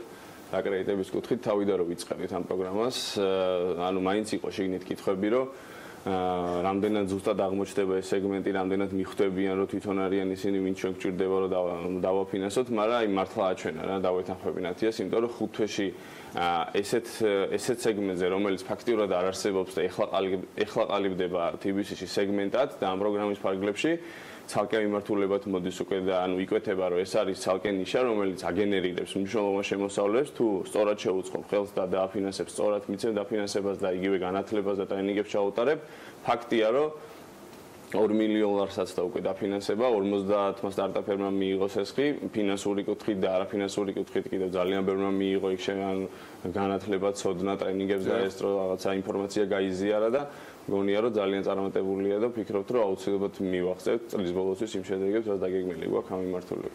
და რა გაქვთ დაგეგმილი მაშინ შემაჯამებელ კითხვასაც დასო. იცით რა ესე კონკრეტულად ეხა არ მინდა რაღაც ციფრებზე დავკონკრეტებ, მაგრამ ვფიქრობთ რომ ეს შედეგები რაც გვაქვს ჩვენი აზრით ყოველ შემთხვევაში არის იმ შესაძლებლობა რომ გაორმაგდეს და შეიძლება კიდევ უფრო მეტიც იყოს ამის მოლოდინები ნამდვილად გვაქვს და გვინდა რომ რაც შეიძლება მეტ სტარტაპერს მოვედოთ ასე ვთქვა და მეტ ბიზნესს მოვკიდოთ ხელი დავეხმაროთ იმ გზის გავლაში რომელსაც აქამდე მარტო გადიოდნენ. ნუ უკვე ასეულობთ 50 ბიზნეს ინიციატივას აუდგით ფეხი შემაჯამებელი კითხვა მინდა იყოს თქვენ ფავორიტი ალბათ არ ეწყინება არავის, მაგრამ არსებობს ყველაზე უფრო წარმატებული кейსები და უფრო წარუმატებელი кейსები. ჩვენ სტარტაპების თემასაც თავიდანვე იმიტომ მივსდეთ, იმიტომ რომ ჩვენც თქვენაერად გვჯერა რომ ეს ენთუზიაზმი ამ სტარტაპის კარგი წარმატებული ეგრეთ წოდებული როლ მოდელების ჩვენება ბევრ ახალგაზრდას გაუღვიობს ენთუზიაზმს, რომ თვითონაც გააკეთო რამ. თქვენი პროგრამის ფარგლებში რომლები მიგაჩნიათ ასეთ სტარტაპებად? ეს არის ესე დასახელება რომელიც სტარტაპერის ძალიან გამიჭირდება, იმიტომ რომ ძალიან ბევრი ძალიან მაგარი სტარტაპი არის ჩვენ პროგრამაში, რომლებიც ძალიან დიდ ინსპირაციას აჩენენ სხვებში და ჩვენი მიზანიც ეს არის, რომ სწორედ წამოვწიოთ ასეთი სტარტაპები და ვაჩვენოთ, რომ სტარტაპის კეთება არ არის რაღაცა ძალიან დიდი სირთულე, მთავარი არის რომ გქონდეს პატარა წილი გამბედაობისა და იყო ენერგიული, იყო მოუსვენარი და ამის ძალიან ბევრი წარმატებული მაგალითი არსებობს და ძალიან გვიხარია ის, რომ ბევრი გამოხმაურება და ხშირად გვესმის ხოლმე, რომ აი თქვათ მაქვს სამსახური და თან გავაკეთე სტარტაპი, ან სტარტაპი გავაკეთე და იმ დროს მოითხოვდა, რომ იმდენ დროს მოითხოვდა, რომ ვეღარ ვახერხებდი ორივეგან, წამოვედი და ხო გადავედი სტარტაპში და ეხლა უკვე რამდენიმე სტარტაპი მაქვს და მოკლედ იმის თქმა მინდა, რომ ძალიან მრავალფეროვანი სპექტრი არის ამ ჩვენ სტარტაპ პორტფოლიოში და ყველა არის თავის მხრივ ძალიან საინტერესო, ძალიან წარმატებული და თავის სპეციფიკურ ისტორიას ქმნის ამ სტარტაპების პროგრამაში. ურმესი მადლობა, დიდი მადლობა სტუმრობისთვის. ჩვენ მომავალი სეზონიდანაც აუცილებლად გავაგრძელებთ სტარტაპების თემას და შესაბამისად TBC აქ უკვე ისე შემოვიდა ამ ბაზარზე, შეიძლება დავარქვათ, რომ შეუძლებელია ამის იგნორირება და მოგიწევთ კიდევ ჩვენთან სტუმრობა. გეჩვიდებებით ამეთო დროებით. მადლობა შოთას და მის სტუმრებს. ნათიას და ნიკას. ნათია სვანიძე პროგრამა სტარტაპერის მენეჯერი და ნიკა ღვაბერიძე ასევე სტარტაპერის გუნდის წევრი ვსტუმრობდნენ. საქმიანი დილის პირდაპირ ეთერში არ შეიძლება არ გამოვეხმაურო ამ ამბავს და აქედანვე ნიკა ქურდიანი არ მოვიკითხო, რომელიც ავანგარდშია ამ პროექტის. ჩემთან ერთად net profit-ის დათვლა უყვარს და დარწმუნებული ვარ, რომ მონაგარი ამ პროექტისაც იქნება საიმისო, რომ ზედმეტ კომენტარებითაც თავს აღარ შეიწუხებს წარმატებები ნიკას და მის ბეიბი პროექტს და დარწმუნებული ვარ, რომ თბილისის გენერალური დირექტორის მოადგილისთვის ეს მორიგი წარმატებული პროექტი იქნება. ჩვენ კი მხოლოდ დავადასტურებ შოთას ნათქვამს. პარასკევი დღეს ლამის მთელი ერი სტარტაპერად გავიღვიძებთ. აი ეგ როგორ მოხდება, ამაზე ყველაფერზე სექტემბრიდან, რადგან სტარტაპერი და თბილისი საკმაოდ აქტიურად ითანამშრომლებს ბიზნეს მედია საქართველოსთან და ეს მხოლოდ ასე ვთქვათ, კარგი გახურება იყო ამ ცხელზაფხულში. დროებით რეკლამის დროა, TV Pirveli-ზე ჩვენს გვჭირდება შემოსავლები, მალე დაგიბრუნდებით.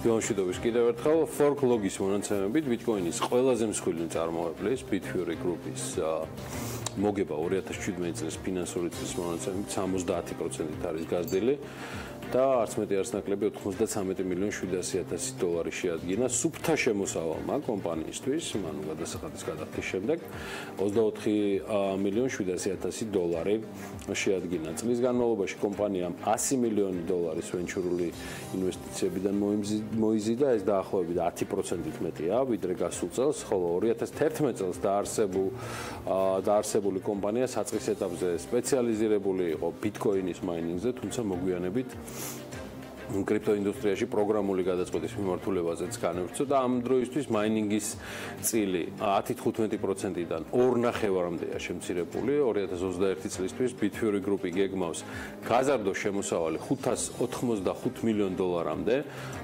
წლის განმავლობაში და ამავე დროს 52% ამ თანხიდან შეადგინოს შემოსავლებმა ტრანზაქციიდან და მაინინგიდან. 37% ისეთ შეადგენს მაინინგ წარმოება, როგორც არის ბლოკბოქსი, ხოლო დანარჩენი 11% შემოსავალი მაინც უფრო B2B სერვისებიდან იქნება და ნაწილობრივ ახალ გახსნილი open source-დან, რომელიც Pirveli სულ რაღაც 2 კვირის წინ დაანონსა, ანუ საუბარია Exxon-ზე. მოკლედ ისეთი ამბებია Pirveli-თან დაკავშირებით. მოდი გადავხედოთ სხვა ამბებს ბიზნესთან მიმართებაში, რომელსაც ანა გაგვაცნობს. ანა, კიდევ ერთხელ დილამშვიდობის და გისმენთ. კიდევ ერთხელ დილამშვიდობის გიორგი, ბიზნესი ახლების უკვე მეორე ნაწილი სულ რამდენიმე წამში ვიქნებით პირდაპირ ეთერში.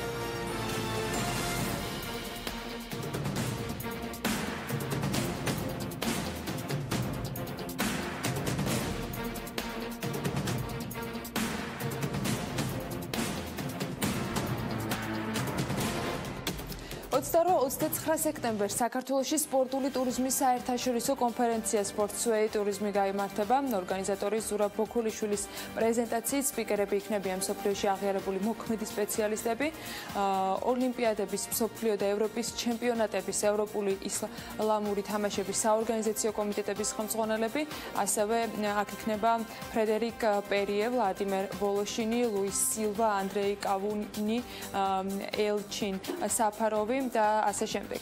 კონფერენციაზე განხილული იქნება თუ რა გავლენას ახდენს რეგიონის განვითარებაზე სპორტული ტურნირების ორგანიზება, ამასთან როგორ უნდა დაიგეგმოს სწორად ბრენდირებული ტურნირები.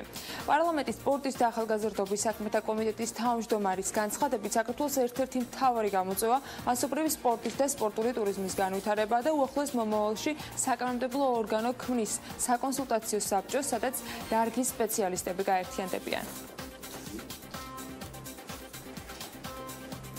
მთავრობა ჩხოროწყუს მუნიციპალიტეტში მდებარე ტობა-ვარჩხილის ტბის როგორც ტურისტული მიმართულების განვითარებას იწყებს. საქმის კურსისთვის ცნობილი გახდა, რომ დაგეგმილია ტბამდე მისასვლელი საავტომობილო გზის მშენებლობა და ასევე ადგილზე ტურისტული ინფრასტრუქტურის მოწყობა. რეგიონული განვითარების და ინფრასტრუქტურის სამინისტროს მუნიციპალური განვითარების ფონდში ტურისტული ინფრასტრუქტურის მოწყობაზე ჯერჯერობით არ საუბრობენ, მაგრამ ადასტურებენ, რომ ჩხოროწყუს მუნიციპალიტეტში ტობა-ვარჩხილის საავტომობილო გზის რეკონსტრუქციის და მშენებლობისთვის დეტალური საპროექტო სახარჯთაღრიცხვა დოკუმენტაციის მომზადება მიმდინარეობს და ელექტრონული ტენდერი უკვე გამოცხადებულია და ის 1 აგვისტოს სრულდება.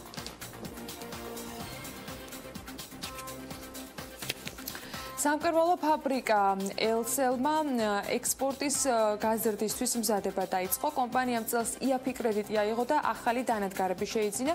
პარალელურად კი გერმანელ ექსპერტებთან ერთად თბილისსა და ლანჩხუთის ფაბრიკების რეაბილიტაცია მიმდინარეობს, რათა საწარმოები ევროპის ბაზრის სტანდარტებთან შესაბამისობაში მოვიდეს. ექსპორტის თვალსაზრისით გეგმავთ, რომ წარმოების ექსპორტმა ჩვენი კომპანიის 50% შეადგინოს და მუშაობდით ისეთ ბრენდებთან, როგორიც არის მონკლერი, თვინი და ასევე კოტონი. ამჟამად კი შვეიცარიისათვის დამცავ ჟილეტებს ვამზადებთ, ამბობენ კომპანიაში და განმარტავენ, რომ სააგენტო აწარმოე საქართველოში დირექტორის მოადგილე ზვიად ქლივიძე გიზის წარმომადგენელს და მის გერმანელ კონსულტანტს უკვე შეხვდა და როგორც ქლივიძე ამბობს, აწარმოე საქართველოს ორგანიზებით იანვარში გერმანიაში დაგეგმილი ასევე საერთაშორისო მიზნობრივი გამოფენა, რომელში მონაწილეობასაც სხვა კომპანიებთან ერთად ელსელმაც უნდა მიიღოს. კომპანიას საწარმოო სიმძლავრეების გაზრდის მიზნით სწორედ აწარმოე საქართველოში ბიზნესის მიმართულებით ფინანსებზე ხელმისაწვდომობის კომპონენტით სარგებლობას გეგმავს. აწარმოე საქართველოში ექსპორტის ხელშეწყობის მიმართულების მხარდაჭერით კომპანია ნატექსი ნასჯი პროდუქციას ჰონკონგში ექსპორტზე გაიტანს. კომპანია სააგენტოს ორგანიზებით 2017 წელს საკობი და სასმელი პროდუქტების წამყვან გამოფენებზე მონაწილეობდა, მათ შორის დუბაიში, ტოკიოში, ჰონკონგში, სადაც წარმატებული მოლაპარაკებების შემდეგ კიდევ ერთი ახალი საექსპორტო ბაზრის მოძიებაც მოახერხა. კომპანია ნატექსი ნასჯი ქართული თხილის ექსპორტიორის მსხვილი კომპანია, რომელიც უახლესი ტექნოლოგიებით აღჭურვილ ქარხანას ფლობს და ორიენტირებულია ეკოლოგიურად სუფთა მაღალი ხარისხის პროდუქციის წარმოებაზე.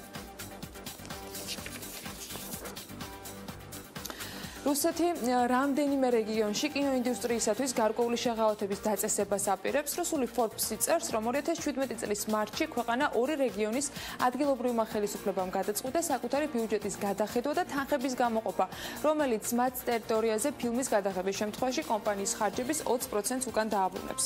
გამოცემა წერს, რომ მიმზიდველი პეიზაჟებით და საბონუსო სისტემით რუსეთის კონკრეტული რეგიონები უცხოური კინოსტუდიების ყურადღებას მიიპყრობს. შეღავათების პირველი ბენეფიციარი ფილმი ნარაიონი გახდება. პრემიერის მოლოდინი უკვე არსებობს. ვლადივოსტოკში ფილმის გადაღებისათვის კომპანია Mars Media-მ დანახარჯების 20% უკან დაებრუნა, რაც დაახლოებით 700,000 რუბლია. როგორც გამოცემა წერს, მხარის ადმინისტრაციას ამ შეღავათებისათვის ბიუჯეტიდან 5 მილიონი რუბლი აქვს გამოყოფილი, 20 მილიონი რუბლი საკუთარი ბიუჯეტიდან გამოყო ასევე კალინინგრადმაც. რუსული Forbes-ი წერს, რომ მსგავსმა სისტემამ შესამჩნევი ევოლუცია გამოიწვია საქართველოში. სტატიის ავტორი მიუთითებს იმასაც, რომ საშეღავათო სისტემა მეზობელ ქვეყანაში ძალაში 2015 წელს შევიდა. უკვე 1 წლის შემდეგ კოლხი და ბოლივუდური კინოსაგის გადაღების მოედნად იქცა. მოუტანს თუ არა ფილმს წარმატება საქართველოს ტურისტული მიმზიდველობა, ეს ჯერ კიდევ გასარკვევია, აღნიშნულია სტატიაში. ისიც წერია, რომ საშეღავათო სისტემა პირველად ძალაში 90 წელს ამერიკაში კანადის ხელისუფლების გადაწყვეტილებით შევიდა. საგადასახადო სისტემის შეღავათებით კანადამ შეძლო რამდენიმე ჰოლივუდური ბლოკბასტერი მოისგა და კანადა გადასაღებ მოედნადაც ექცია.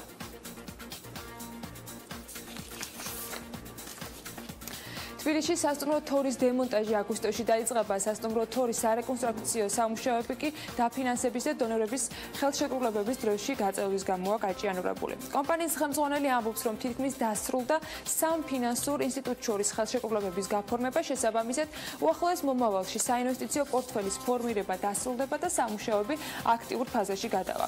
ჯანაშვილი პროექტში მონაწილე ფინანსურ ინსტიტუტებს ხელშეკრულების გაფორმებამდე არ ასახელებს და ამბობს, რომ პროექტი არ შეცვლილა სასტუმროს ბრენდი კვლავ პარკინგ ბაი რედისონი იქნება და ინვესტიციის ჯამური მოცულობა 25 მილიონ დოლარს შეადგენს. Bill Gates-ის საინვესტიციო კომპანიამ Cascade Investment-მა სატვირთო ლოჯისტიკის სტარტაპში Conway-ში ინვესტიციები განახორციელა. Bloomberg-ის ინფორმაციით, Uber-ის პოტენციური კონკურენტი კომპანია Conway უკვე 2 წელია Seattle-ში ფუნქციონირებს და საპარტნიორო პროგრამულ უზრუნველყოფასაც ავითარებს. ის სატვირთო გადაზიდვების კუთხით კომპანია Uber-ის მსგავსი მოდელია, ხოლო მისი ხელმძღვანელი Amazon-ის ყოფილი ტოპ მენეჯერი Dan Lewisია. Lewis ამბობს, რომ ინვესტიციის ბოლო რაუნდით კომპანიამ 62 მილიონი ამერიკული დოლარი მიიღო და ის ისიც უნდა აღვნიშნოთ, რომ კომპანიის ინვესტირებაში ამაზონის დამფუძნებელი ჯეფ ბეზოსი, კორპორაციის გენერალური დირექტორი, კომპანია ინვესტ აქტივის ხელმძღვანელი, ბარი დილერი და საინვესტიციო ფონდის KKR-ის თანადამფუძნებელი მონაწილეობენ. ამერიკის შეერთებული შტატების სატვირთო ბაზარი წელიწადში 800 მილიარდ ამერიკულ დოლარად არის შეფასებული.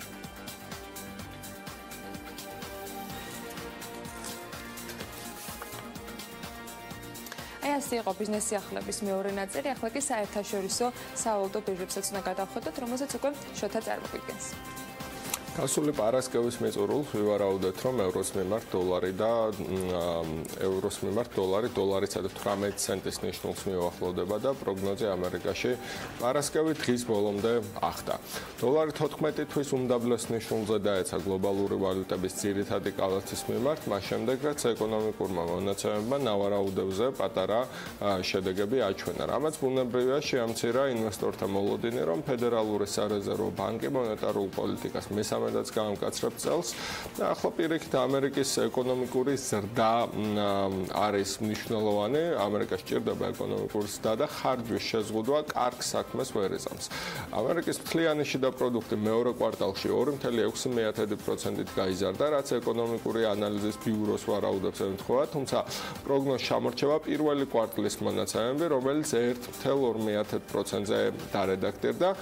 ნეგატიური ეფექტი აგრეთვე იქონია პოლიტიკურმა ორჭოფობამ ვაშინგტონში, მას შემდეგ რაც ამერიკის შეერთებული შტატების სენატმა ვერ დაუჭირა მხარე ობამაქეარის ცვლილებას და უშუალოდ ვალუტებს რაც შეეხება, დოლარის დასუსტებით მეტწილად ევრომ და გირვანკა სტერლინგმა იხერეს, მიმდინარე თვეში ევრო-დოლარის მიმართ 3%-ით გაზვერდა.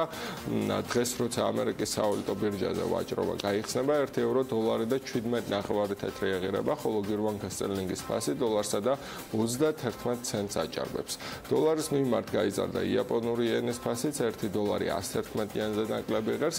კრიპტოვალუტების ბაზარზეც საინტერესო პროცესებია, ბიტკოინის ფასიც გაიზარდა პარასკევს 222-ზე მეტი დოლარით და ახლა 1 ბიტკოინი 2784 დოლარი ღერს. ხუთშაბათს გამოვიდა ნიუსი, რომ მაინერების 100% უშვებს პროგრამული უზრუნველყოფის განახლებით კმაყოფილების სიგნალს, რაც ანეიტრალებს ეჭვებს, რომ ბიტკოინი ორ კრიპტოვალუტად გაიყოფა. ბიტკოინის დააპგრეიდებული ქსელი აგვისტოს ბოლოს გაივლის აქტივაციას, რაც მაინერებს საკმაოდ დროს აძლევს პროგრამული უზრუნველყოფის განახლებისთვის. შეგახსენებთ ტექნიკურ ანალიტიკოსთან ვარაუდს, რომ ბიტკოინი $3000 გადასცდება, $3691-მდე მისი ფასი დაუბრკოლებლად ივლის, როგორც კი ამ წინააღმდეგობის წერტილს ყველა დროის რეკორდულ ფასს $3000 გადაცდება. თუმცა ბიტკოინის ნაბიჯები არ გაუმეორებია ეთერიუმს, მისი ფასი თითქმის 4%-ით დაეცა და ახლა ერთი ეთერიუმი $192. კარგი დროა, ანუ მასზე ფსონის გასაკეთებლად. კვირის ბოლოს ტრადიციულად საინტერესო შევაჯამებთ, ჩვენ წინ ჯერო შაბათია და საინტერესო კვირა გონდება ჯამში, თუმცა დღევანდელი ეთერიდან არანაკლებ საინტერესო ამბებს და სტუმრებს გვპირდებით, ოღონდ რეკლამის შემდეგ სულ რამდენიმე წუთში დავბრუნდებით.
რეკლამის შემდეგ ბრუნდებით კვლავ თავი სტუდიაში უყურებთ საქმიან დილას. ბოლო დროს შეამჩნევდით ალბათ რომ ჩვენს ბიზნეს სიახლეებშიც ხშირად ხდება ამბები ცნობილი ბრენდებისაგან, როგორ გეგმავენ გიგანტი ავტომწარმოებლები ელექტრომანქანების წარმოების გაზრდას და შიდა წვის ძრავიანი მანქანების გამოშვების სრულად ჩანაცვლებას. იმასაც მიაქცევდით ყურადღებას, განვითარებული სამყაროს ქალაქები რამდენად აქტიურად არიან ჩართულნი გარემოზე ნეგატიური ზემოქმედების შემცირების მიზნით სრულად ელექტრომობილების მოხმარება წაახალისონ. საქართველოში არც წარმოება გვაქვს და არც რაიმე გეგმა ელექტრომობილების მოხმარების აგრესიული წახალისებისას, ამაგიეროდ ერთი კონკრეტული კომპანია აქტიურია ამ მიმართულებით და საკმაოდ აქტიური წვლილი შეაქვს. ეს კომპანია თვის არის საქართველოში ელექტრომობილების რიცხვმა საკმაოდ იმატა, თუმცა იმისთვის რომ მოხმარებელმა ელექტრომობილების გამოყენება მოახერხოს, აუცილებელია ქვეყანაში საჭირო ინფრასტრუქტურის განვითარება. აი ამ ნაწილში აქტიურად არის ჩართული ტექნოპარკიც. გასული კვირის მიწურულს მორიგი დასამუხტი საშუალება ტექნოპარკის მიმდებარედ ტერიტორიაზეც დამონტაჟდა. სწორედ ამ თემაზე სასაუბროდ მოვიწვიეთ გიორგი ზვიადაძე, საქართველოს ინოვაციებისა და ტექნოლოგიების სააგენტოს თავმჯდომარე და გიორგი ქეშელაშვილი, თვის დამფუძნებელი. იმის გათვალისწინებით, რომ მე გიორგი ისაკაძე ვარ, წარმოიდგინეთ საუბარი ანა ლაპიაშვილთან და შოთა დირმელაშვილთან ერთად სამ გიორგის შორის არ იმართება დილამშვიდობის. დილამშვიდობის. მხოლოდ პირველი კითხვა რომ არ ვისარგებლო ჩვენი სახელის დომინანციით სტუდიაში. ბატონ გიორგი, საკმაოდ საინტერესო თემით ვიწყებთ. თუ არ ჩავთვლით თქვენი დანიშვნიდან რამდენიმე წუთში პირდაპირ ჩათვლას ჯიტადან, ეს თქვენი რიგით მესამე სტუმრობა არის ბიზნეს მედია საქართველოში. თემატიკაც რადიკალურად შეცვლილი არის. კარტრიჯებზე ვისაუბრეთ წინა გადაცემაში და ეხლა უკვე ელექტრომობილების დასამუხტზე ვართ. ეს იმას ნიშნავს, რომ ზედმეტად სწრაფად ხო არ გაიარეთ აკლიმატიზაცია, როგორც გჩვევია. პროგრესი გვაქვს. ო, იქ ჰაერი ხელშეგიწოვდა და გუნდი რომელიც იქ არის. და დაგვხვდათ რეალურად ის რისი მოლოდინიც ჰქონდათ თუ იმაზე მეტი? იმაზე მეტი კი. ჩემთვის ძალიან კომფორტულია იქ მუშაობა, იმიტომ რომ ხელმძღვანელობაც და გუნდიც რომელთან ერთადაც მუშაობს სინქრონულად ერთი მიმართულებით ვითარდებით და ამიტომ დიდი კომფორტია ჩემთვის იქ მუშაობა. ბევრი ამაზე რომ არ გავაგრძელოთ ელექტრომობილებზე მოგახსენოთ, ცხადია ინოვაციებისა და ტექნოლოგიების სააგენტოს მიზანი არის ყოველგვარი ინოვაციურობის ხელშეწყობა, მით უმეტეს თუ ეს ინოვაცია ხელს უწყობს და მნიშვნელოვან კონტრიბუციას აკეთებს ზოგადად საქართველოს განვითარებაში და უსაფრთხოებაში და ერთ-ერთი არის სწორედაც თუ ჩვენ არ გვექნება კარგი გამონაბოლქვი, თუ ჩვენ არ ვისუნთქებთ სუფთა ჰაერს, სხვა ყველაფერზე ლაპარაკი ალბათ ზედმეტი იქნება. რთულია რომ ცალსახად ვიმსჯელოთ იმაზე თუ როგორ შეიძლება რომ მაქსიმალურად სწრაფად შეიცვალოს ელექტრომობილებით არსებული დიზელის და ბენზინის ძრავიანი ავტომობილები, თუმცა ინოვაციებისა და ტექნოლოგიების სააგენტო გახლავთ პირველი სახელმწიფო ორგანიზაცია, რომელმაც თავის ტერიტორიაზე, საკუთარ ტერიტორიაზე დააყენა ელექტროსატენი თვის დახმარებით უსასყიდლოდ, ანუ საბიუჯეტო სახსრების დახარჯვის გარეშე და ნებისმიერ ადამიანს, რომელსაც სურს რომ ელექტრომობილი დატენოს ჩვენს ტერიტორიაზე, შეუძლია რომ შემობრძანდეს და დატენოს. ელექტრომობილის სატენი მდებარეობს ინოვაციების და ტექნოლოგიების სააგენტოს დაცვის ჩიხურთან ძალიან ახლოს. ეს საკითხი იმიტომ არის მნიშვნელოვანი, რომ ხშირად ელექტრომობილის მფლობელებს ელექტრომობილის დატოვება უჭირდათ და ფიქრობდნენ, რომ არ მოიპაროს ვინმე სატენი. სამწუხაროდ ესეთი პრეცედენტიც არსებობს საქართველოში. და ჩვენ სწორედ ვიზრუნეთ თავიდან ბოლომდე ელექტრომობილების მფლობელების ინტერესებზე, მათ შეუძლიათ უსაფრთხოდ დააყენონ თავიანთი მანქანა და დატენონ და ამ დროს შევძანდნენ ტექნოპარკში, გამოიყენონ თავისუფალი სივრცე, რომელიც ჩვენთან არის სამუშაოდ, მიიღონ დამატებითი ინფორმაცია და რა თქმა უნდა, ასევე შეუძლიათ ისარგებლონ ფაბლების მომსახურებით და განახორციელონ საკუთარი იდეები აქციონ რეალობად. ბატონ გიორგი, თვის პარკი და ესეთი ამბიციური სახელწოდებაა. ქართულ რანგში ილონ მასკობასაც გისურვებთ თუ ამ მიმართულებით. ხო ძალიან მნიშვნელოვანია, რაც ჯიტას ხელმძღვანელმა ბრძანა ეხლა ეთერში, თუმცა ეს ყველაფერი დარწმუნებული ვარ თქვენ გარკვეული ბიზნეს გათვლებით გააკეთეთ და თვალყურს ადევნებთ იმ ტენდენციას და ტრენდს, რაც რეალურად ქართულ ბაზარზე იქნება. კარგი მაგალითია და მოხარული ვართ, რომ უკვე ტექნოპარკშიც გაჩნდა დამტენი, ამას გარკვეული სიმბოლური დატვირთვაც აქვს, იმიტომ რომ იქ როგორცაც თქვა ჩვენი ტექნოლოგიების ფორპოსტში წარმოდგენილი ვართ და მეორე პრაქტიკული დანიშნულებაც აქვს, იმიტომ რომ იქ დადის ბევრი მათ შორის ის ხალხი, რომელიც ალბათ არსებული ამ პოტენციური მფლობელია ელექტრომანქანის და შესაბამისად შეუძლიათ გამოიყენონ ეს დრო, თქვათ აი ამ მარტივი პრაქტიკული ბიზნესთვის. საერთოდ ელექტროდამტენის თემა ასეთია, ეს ქმნის, ასე ვთქვათ, არჩევნის პუნქტს, point of choice ესე დავარქვი ეს მოვთარგმნე ქართულად.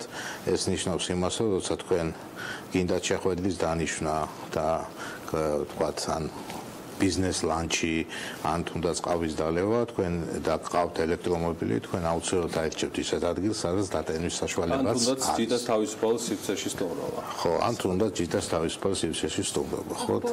მე რამდენი ბოდიში ანა, მე რამდენი დასამუხტი წერტილი არის? ჩვენი გეგმა წარმოადგენს პირველ ეტაპზე 100 სალ დასამუხტი წყობილობას, ახლა 30-ს უახლოვდებით. აი ბოლო კვირებს რომ გადავხედეთ, ბოლო იყო თბილისის საერთაშორისო აეროპორტი, იყო ამბავი იმასთან დაკავშირებით, რომ ასე ბათუმამდე შესაძლებელი იქნება ჩასვლა, ისე რომ ელექტრომობილის დამუხტვა გზად იყო შესაძლებელი, ესე ვთქვათ, გაიაროს ავტომობილმა.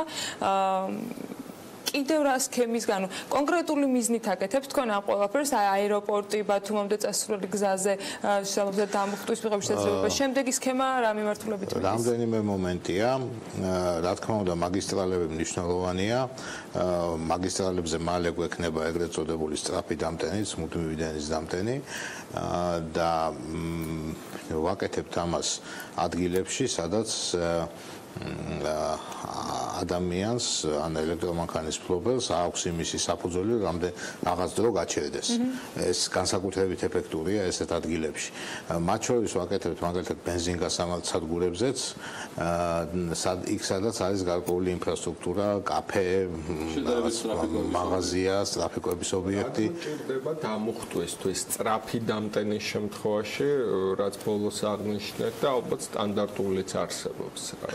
ესე იგი დრო აქ მარტივად ითვლება, დრო შეზღუდული არის მანქანის ეგრეთ წოდებული onboard charger-ით, ანუ იმ charger-ით თუ დატენის ორი ტიპი არსებობს, არსებობს ეგრეთ წოდებული ცვლადი დენით დატენვა და მუდმივი დენით შეიძლება ამ ტექნიკურ დეტალებში შევსხვათ. ძალიან საინტერესოა. მარტივად რო ახსნათ, თემა არის ესეთი, აკუმულატორი რა თქმა უნდა იტენება ყოველთვის მუდმივი დენით და გვაქვს ორი არჩევანი. ეს მუდმივი მოგეხსენებათ ქსელში გვაქვს სვლადი დენი. ეს სვლადი დენი გარეთ გავასწოროთ, ასე ვთქვათ, გადავაკეთოთ მუდმივ დენად და ეს მივაწოდოთ მანქანას. ეს არის დიდი და სწრაფი დამტენები. თუ გამოვიყენოთ მანქანაში დამონტაჟებული აპარატურა, იმას მივაწოდოთ სვლადი დენი შტეფსელიდან და იქ გავასწოროთ და ეს ამით დამუხტოთ აკუმულატორები. ახლა თუ ლაპარაკია მანქანის აპარატურაზე, იქ არ უნდა ძალიან მძიმე და დიდი და მძლავრი აპარატურის განთავსება, შესაბამისად მაგალითად ყველაზე უფრო გავრცელებული ელექტრომანქანები Nissan Leaf-ი, აღჭურვილია ან 3 კილოვატიანი, უბრალოდ 3 და 3, ან 6 კილოვატიანი ასეთი დამტენებით.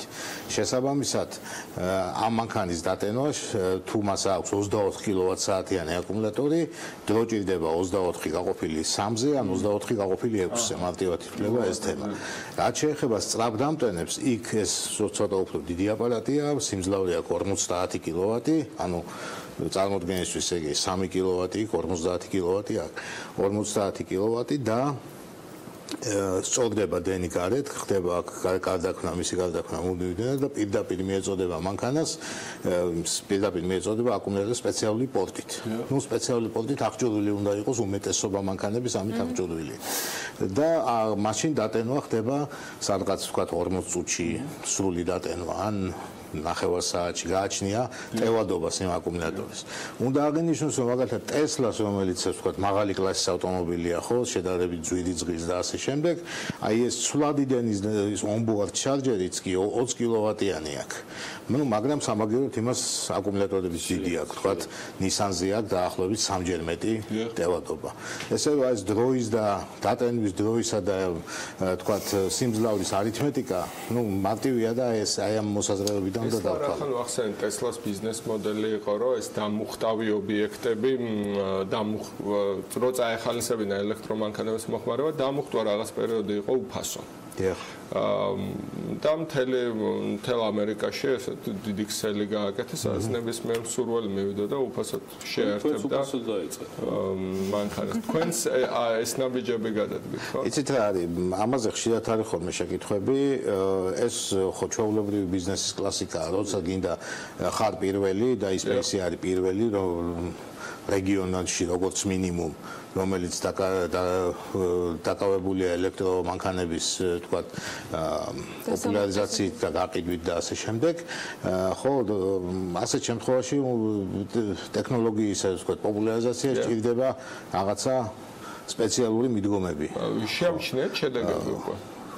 შედეგებს ყველა ვამჩნევთ ალბათ, ხო? ეხლანდელი სტატისტიკა ესეთია, რომ დღეში როგორც მინიმუმ ერთი მანქანა მეგონი ემატება ელექტრომანქანა ემატება ავტო. აი მაგ სტატისტიკაზე მინდა მეორე გიორგის ვკითხო, ამ შემთხვევაში გულისხმობ საქართველოს ინოვაციების და ტექნოლოგიების სააგენტოს თავმჯდომარეს. დარწმუნებული ვარ, რომ სტატისტიკა, რაც ბატონი გიორგი ქეშელაშვილი ბოლოს საუბრობდა, თქვენ მიადევნებდით შემოსავლების სამსახურიდან რაღაც დინამიკას და სტატისტიკის დეპარტამენტიდან ამოიღებდით საიმისოთ, რომ მიღმა გარემოზე ზრუნვისა, რაც უმნიშვნელოვანესია და მართლაც ძალიან დასაფასებელია, ალბათ ამ დინამიკას აკვირდებით, რომელიც არის რამდენად აგრესიულად პოზიტიურია ბატონ გიორგი ელექტრომობილების იმპორტი საქართველოში. ძალიან კარგი შეკითხვაა, დიდი მადლობა. ესე იგი, ჩვენი პირველ წყარო ამ შემთხვევაში არის შინაგან საქმეთა სამინისტროს მომსახურების სააგენტო, ვინც აფორმებს ამ მანქანებს, ელექტრომობილებს, ანუ მას ყველაზე კარგი ინფორმაცია აქვს რაოდენობის და ტიპების შესახებ. მინდა მოგახსენოთ, რომ როდესაც მე პირადად შევიძენე ელექტრომობილი 5 წლის წინ, მაშინ მხოლოდ 3 იყო ამგვარი, ერთი საქართველოს ბანკს ყავდა, ერთი სრულად ელექტრომობილია, დიახ, და ამ ხნის განმავლობაში მივხვდი, რომ ელექტრომობილის მფლობელს ფსიქიკა ეცვლება, ბატონმა შალვარბაიძემ ბრძანა ერთხელ ეს ფრაზა და ნამდვილად ვეთანხმები. სულ სხვაგვარად დადიხარ ადამიანი და რაღაც სხვა განწყობა გაქვს, რომელსაც ვერაფრით ვერ ახსნი, მანამ სანამ ამას არ გამოცდი. მე ძალიან ამაყი ვარ, რომ ერთ-ერთი პირველი ვიყავი, ვისაც საქართველოში ელექტრომობილი ყავდა. სტატისტიკის მონაცემები ესეთია, რომ დაახლოებით დღესდღეობით 300-ზე მეტი ელექტრომობილია საქართველოში. სამწუხაროდ 95% არის მარჯვენასაჭიანი. სამწუხაროდ იმიტომ, რომ ესეთი რეალობა გვაქვს. ადამიანებს ერთის მხრივ სურთ ელექტრომობილების შეძენა და მეორეს მხრივ მათ უწევთ იწულებით ფინანსური საკითხის გამო ჩემი ვარაუდით კომპრომისზე წასვლა ელექტრომობილის გამოყენებისას, როდესაც ის იაპონიიდან ჩამოდის, მაგალითად, ძირითადი ელექტრომობილის ერთ-ერთი ძირითადი ნაწილი გახლავთ მულტიმედია, ანუ მონიტორი, რომელსაც როგორც ეძახით ხოლმე ჩვეულებრივად, არის იაპონურად. ცხადია, ძალიან რთულია იაპონურის გარკვევა და ძალიან ბევრ ფუნქციას, რაც ამ მულტიმედიას გააჩნია, ვერ ვიყენებთ. მეორე და ასევე ერთ-ერთი ყველაზე მტკივნეული პრობლემა გახლავთ ის, რომ Nissan-მა იყიდა კომპანია Navtec და ეს არის SD ბარათებს უშვებს და SD ბარათი უნდა იყოს მონიტორში ჩადებული. ხშირად SD ბარათებს იპარავენ ტრანსპორტირების დროს და როდესაც მეორე ალტერნატივა არის, რომ ცალკე DHL-ით უნდა გამოიგზავნოს SD ბარათი, ხდება მათი არევა, SD ბარათის კოპირება შეუძლებელია, ხდება არაერთი პრობლემის წინაშე დგებიან ჩვენი ელექტრომობილის მფლობელები. და ინოვაციების და ტექნოლოგიების სააგენტოს ერთ-ერთი ინიციატივა გახლავთ ის, რომ შეიქმნას ელექტრომობილებთან დაკავშირებული ერთიანი ცხელი ხაზი, რომელსაც ჩვენ დიდი სიამოვნებით მხარს დაუჭერთ ყველა დონეზე.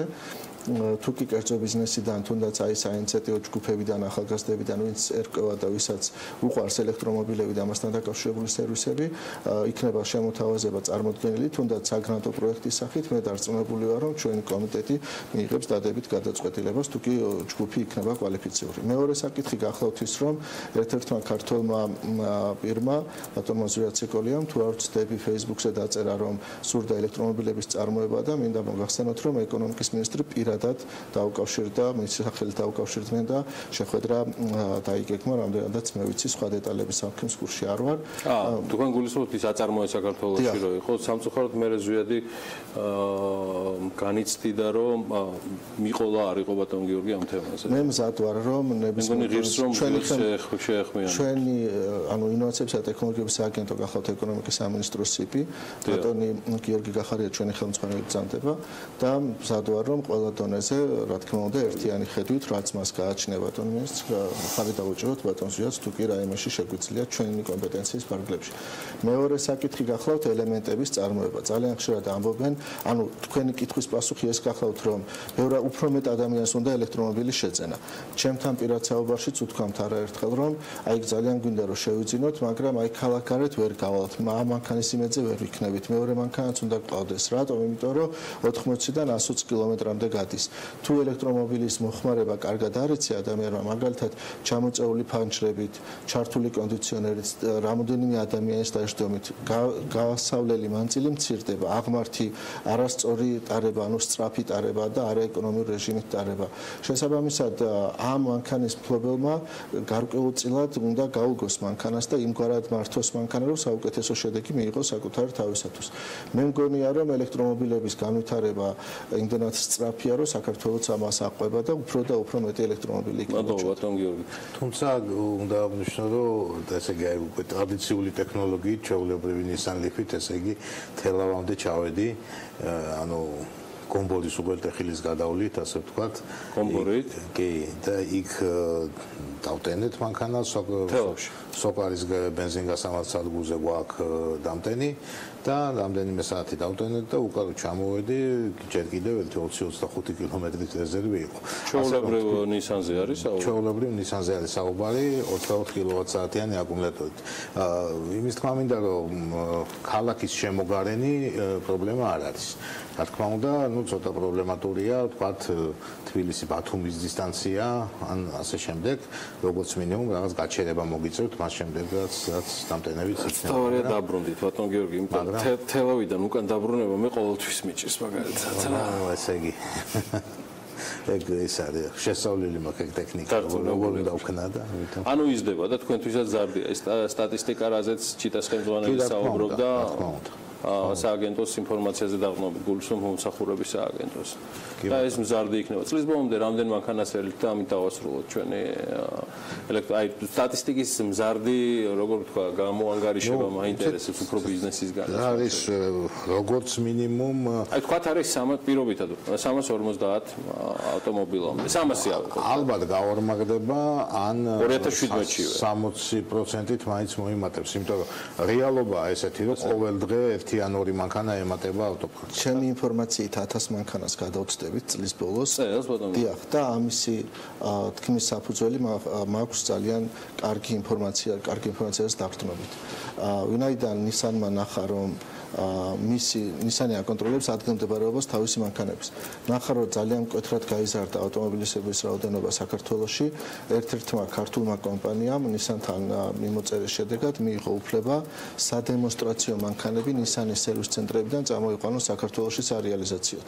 მანქანები, რომლებიც არის 2012, 13, 14 წლის და გარბენი აქვს 5000 კილომეტრამდე. ანუ ტესტ დრაივის მანქანებზეა საუბარი. ინოვაციების და ტექნოლოგიების სააგენტო დაუკავშირდა და ყველანაირად მხარდაჭერა აღუთქვა ამ ორგანიზაციას და ნებისმიერ სხვას, ვინც ინოვაციურ პროდუქტებს და ელექტრომობილებს საქართველოს შემოიტანს. გვინდა, რომ სატენების წარმოებას დავიწყოთ საქართველოში და დიდი სიამოვნებით ვიწვევთ კერძო სექტორს ამ ინიციატივით ჩვენთან. რამდენიმე თემა გააჟღერა, ძალიან მნიშვნელოვანი გიორგი ზვიადაძე დღეს დილიდან ჩვენთან საუბარში ზვიაციკოლიას ინიციატივებიდან დაწყებული დამთავრებულ სხვა თემებზე. დარწმუნებული ვარ 3-4 სიახლე ჩვენ საინფორმაციო სააგენტოს ვებგვერდზეც სულ მალე გამოცხება, მადლობა მას სტუმრობისთვის საქართველოს ინოვაციების ტექნოლოგიების სააგენტოს თავმჯდომარე და მე პირადად გავიცანი ბატონი გიორგი ქეშელაშვილი, რომელიც space-ის დამფუძნებელია. ბატონ სულხან გვალიას მოკითხვა ჩვენგან. საკმაოდ გადასაცემია ალბათ ახლა ხელს მიქნევს იქიდან სულხან გამომარჯოს და წარმატებები space და ყველა იმ ამბიციურ ნაბიჯს რაც ახლავს თან მართლა ძალიან მაგარ პროექტს. და შემდეგში ელექტროსკუტერებზე ვისაუბრებთ. ხო, რომელიც უკეთ კალაკში. ხო, შემდეგში ჩემი თავი უნდა დავტესტო, თელონზე ოღონდ ჩავიდე გომბორით ელექტრომანქანით და მე თავაზობთ რომ ერთი მედიატორი გავაკეთე. ჭიტასთან ელექტრომობილებით. ბატონ გიორგი, მე თქვენ და ბატონი გიორგი ქეშელაშვილი ერთ მანქანაში თუ ჩავთ, გომბორამდე ვერ მივახცევთ, ფერწმუნდეთ ჩემი გაბარიტებიდან გამომდინარე, ასე რომ გაბარიტების პრობლემა არავის არ აქვს. სიმძიმე, სხვათა შორის ყველაზე მნიშვნელოვანი, მე ნახევრად ელექტრომანქანა ვყავს, ანუ ეს ისა მართლა ბევრმა არ იცის და ეხლა ვატყობ რომ რაღაც საინტერესო თემების დაგეგმა მინდა ყოველ შემთხვევაში გიორგი ზუიადაძის საუბარმა ნარატივმა მომცა ამის ინსპირაცია რომ სწორად გამოყენება ელექტრომანქანების მე მგონი აქ თავარი პრობლემა ეს არის ნაწილობრივ ახსნა უკვე ეგ კი ოღონდ ცოტა არ უნდა შევაშინოთ ალბათ. არა, რას ვაშინებთ? პირიქით ხა 1000-მდე როავა. ეს ამბავი კი. ამის გაჩერება ჯანმრთელი კვება. ორი თემა. ხო, ერთიან კომპლექსი. ერთი თემა აქვს, რომ რამდენად საქართველოს აქვს ძალიან სუფთა გრიდი, ანუ ჰიდროენერგიაზე ვარ ჩვენ ძირითადად, ხო? აი ამ ჩანაცვლება ხდება იმპორტირებული საწვავის და ეგ ძალიან მნიშვნელოვანი საკითხია კიდე. გაუთავებლად ძირითადი კრიტიკა ელექტროენვირონმენტალისტების მხრიდან ელექტრომანქანების შესახებ ის ისმის ხოლმე რომ მაინც ნახშირის თბოელექტროსადგურებით მაინც ნახშირს წავდა და მაინც ზიანი ადგება. უნდა გითხრათ ესტონელებს აქვთ ეგ პრობლემა, იქაც ძალიან განვითარებულია ელექტრომანქანების ინფრასტრუქტურა, მაგრამ ჩვენ ქართველებს ეს არ გვეხება ეგ პირდაპირ ჩვენთვის ტექნოლოგია. წარმატებები გიორგი. რეკლამაზე გავიდეთ, სულ მალე დავბრუნდებით.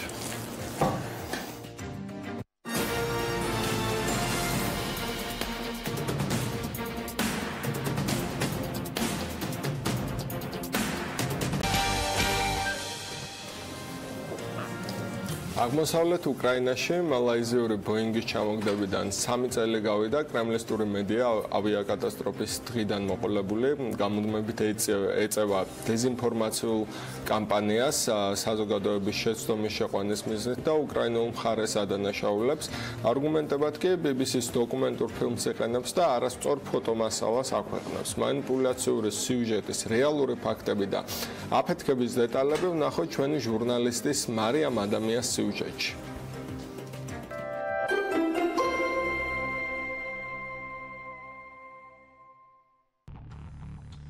ბუკის ტიპის საზენიტო სარაკეტო კომპლექსის მიერ აღმოსავლეთ უკრაინაში მალაიზიური ბოინგის ჩამოგდებიდან 3 წელი გავიდა. კრემლისტური მედია ავიაკატასტროფის დღიდან მოყოლებული გამუდმებით ეწევა დეზინფორმაციულ კამპანიას საზოგადოების შეცდომაში შეყვანის მიზნით. ინციდენტთან დაკავშირებით რუსული მედია საშუალებების მიერ გავრცელებული კონსპირაციული თეორიები ავიაკატასტროფაში უკრაინულ მხარეს ადანაშაულებენ. აღნიშნულის დასადასტურებლად ხშირად იყენებენ ფრაგმენტებს BBC-ს მიერ ამ თემაზე მომზადებული დოკუმენტური ფილმიდან ვინ ჩამოაგდო MH17, რომელიც სინამდვილეში პირიქით ეჭქვაში აყენებს რუსული მედიის მიერ გავრცელებულ კონსპირაციებს, თუმცა რუსული პროპაგანდა და რამდენიმე ქართული კრემლისტური მედია საშუალება აღნიშნულ კონსპირაციებს BBC-ს ერთადერთ ვერსიად ასახებს.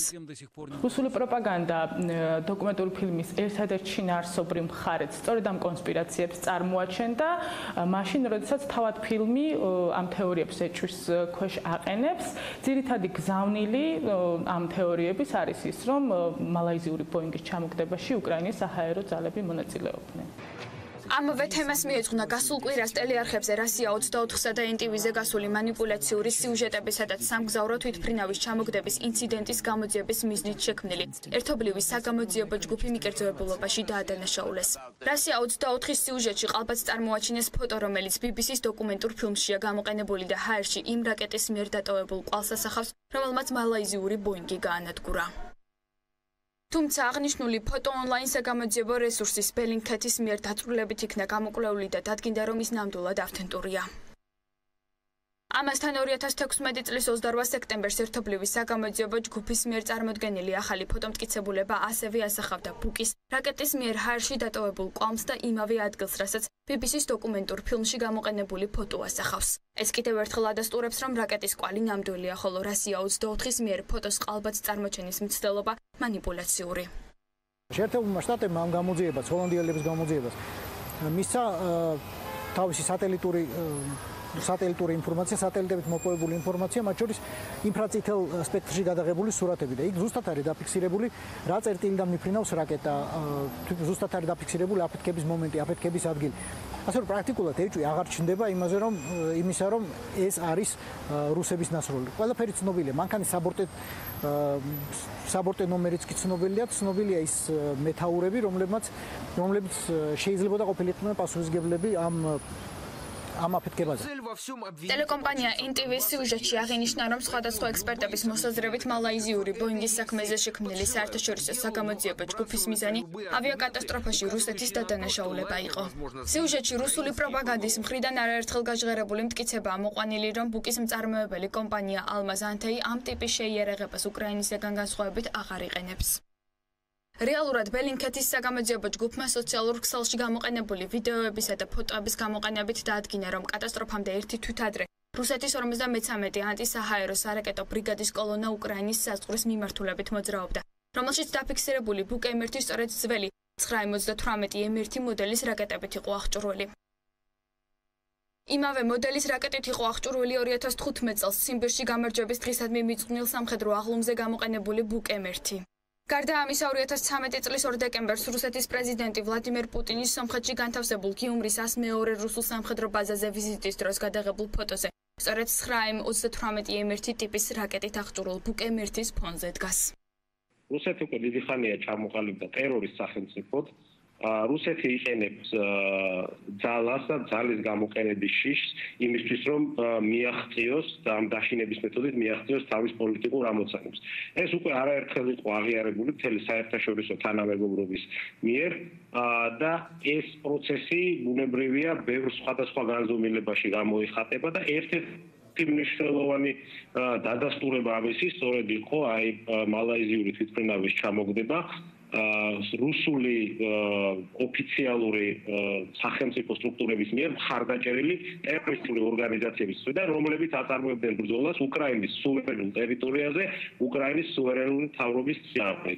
2014 წლის 17 ივლისს მალაიზიური ავიახაზების სამგზავრო თვითმფრინავის ავიაკატასტროფას 298 მგზავრი, მათ შორის 80 ბავშვი შეეწირა. 2016 წლის 28 სექტემბერს ავსტრალიელი, მალაიზიელი, უკრაინელი და ბელგიელი გამომძიებლებისაგან შემდგარმა ერთობლივმა საგამოძიებო ჯგუფმა სხვადასხვა მტკიცებულებებზე დაყრდნობით დაასკვნა, რომ მალაიზიური ბოინგი რუსეთიდან უკრაინის ტერიტორიაზე გადასული საზენიტო სარაკეტო კომპლექსის ბუკის მიერ გასროლილმა რაკეტამ ჩამოაგდო.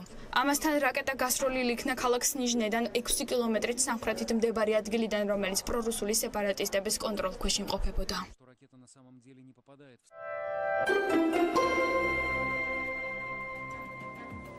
ისტორიის გაყალბების კიდევ ერთ ფაქტზე ვისაუბრებთ. ამჯერად კოსტუმართან ერთად გიორგი რევიშვილი, მითების დეტექტორის ლაბორატორიის სტუდენტი გსტუმრობს საქმიანი დილაში. ამ შემთხვევაში 8 ივნის უკვე საქართველოს და მსოფლიოს გამოქვეყნებულ მასალასთან დაკავშირებით უნდა ვისაუბროთ, სადაც აღწერილი იყო ასეთი ამბავი, რომ გერმანიამ საქართველოს ისტორიული ტერიტორიები დააკარგვინა.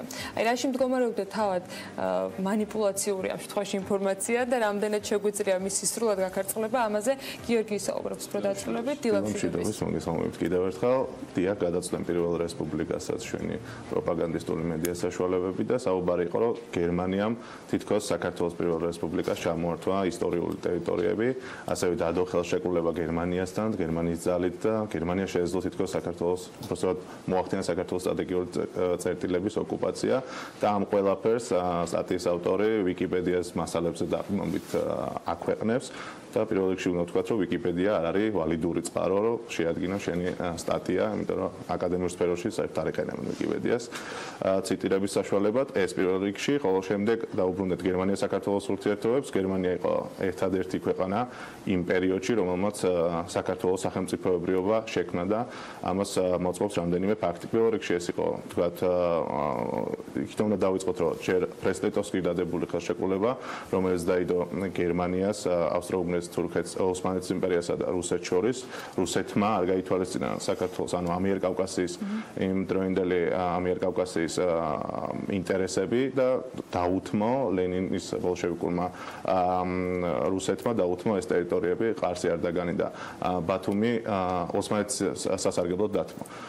მეორე ფაქტი ეს არის, რომ 24 მაისს იგზავნებოდა თბილისში დეპეშა, რომელსაც გამორჩენილი ქართველი დიპლომატი მასში ადგინა, ეს იყო ზურაბ ავალიშვილი, სადაც ნათლად იყო აღწერილი, რომ გერმანია განაცხადა, რომ თუ საქართველოს გამოაცხადებდა დამოუკიდებლობას, მასთან შეეძლო ურთიერთობების დამყარება და იქნებოდა მისი დამოუკიდებლობის გარანტორი. შესაბამისად, შეგვიძლია ვთქვათ, რომ საქართველოს დამოუკიდებლობის ნათლია სწორედ გახდა გერმანიის იმპერია იმ დროს.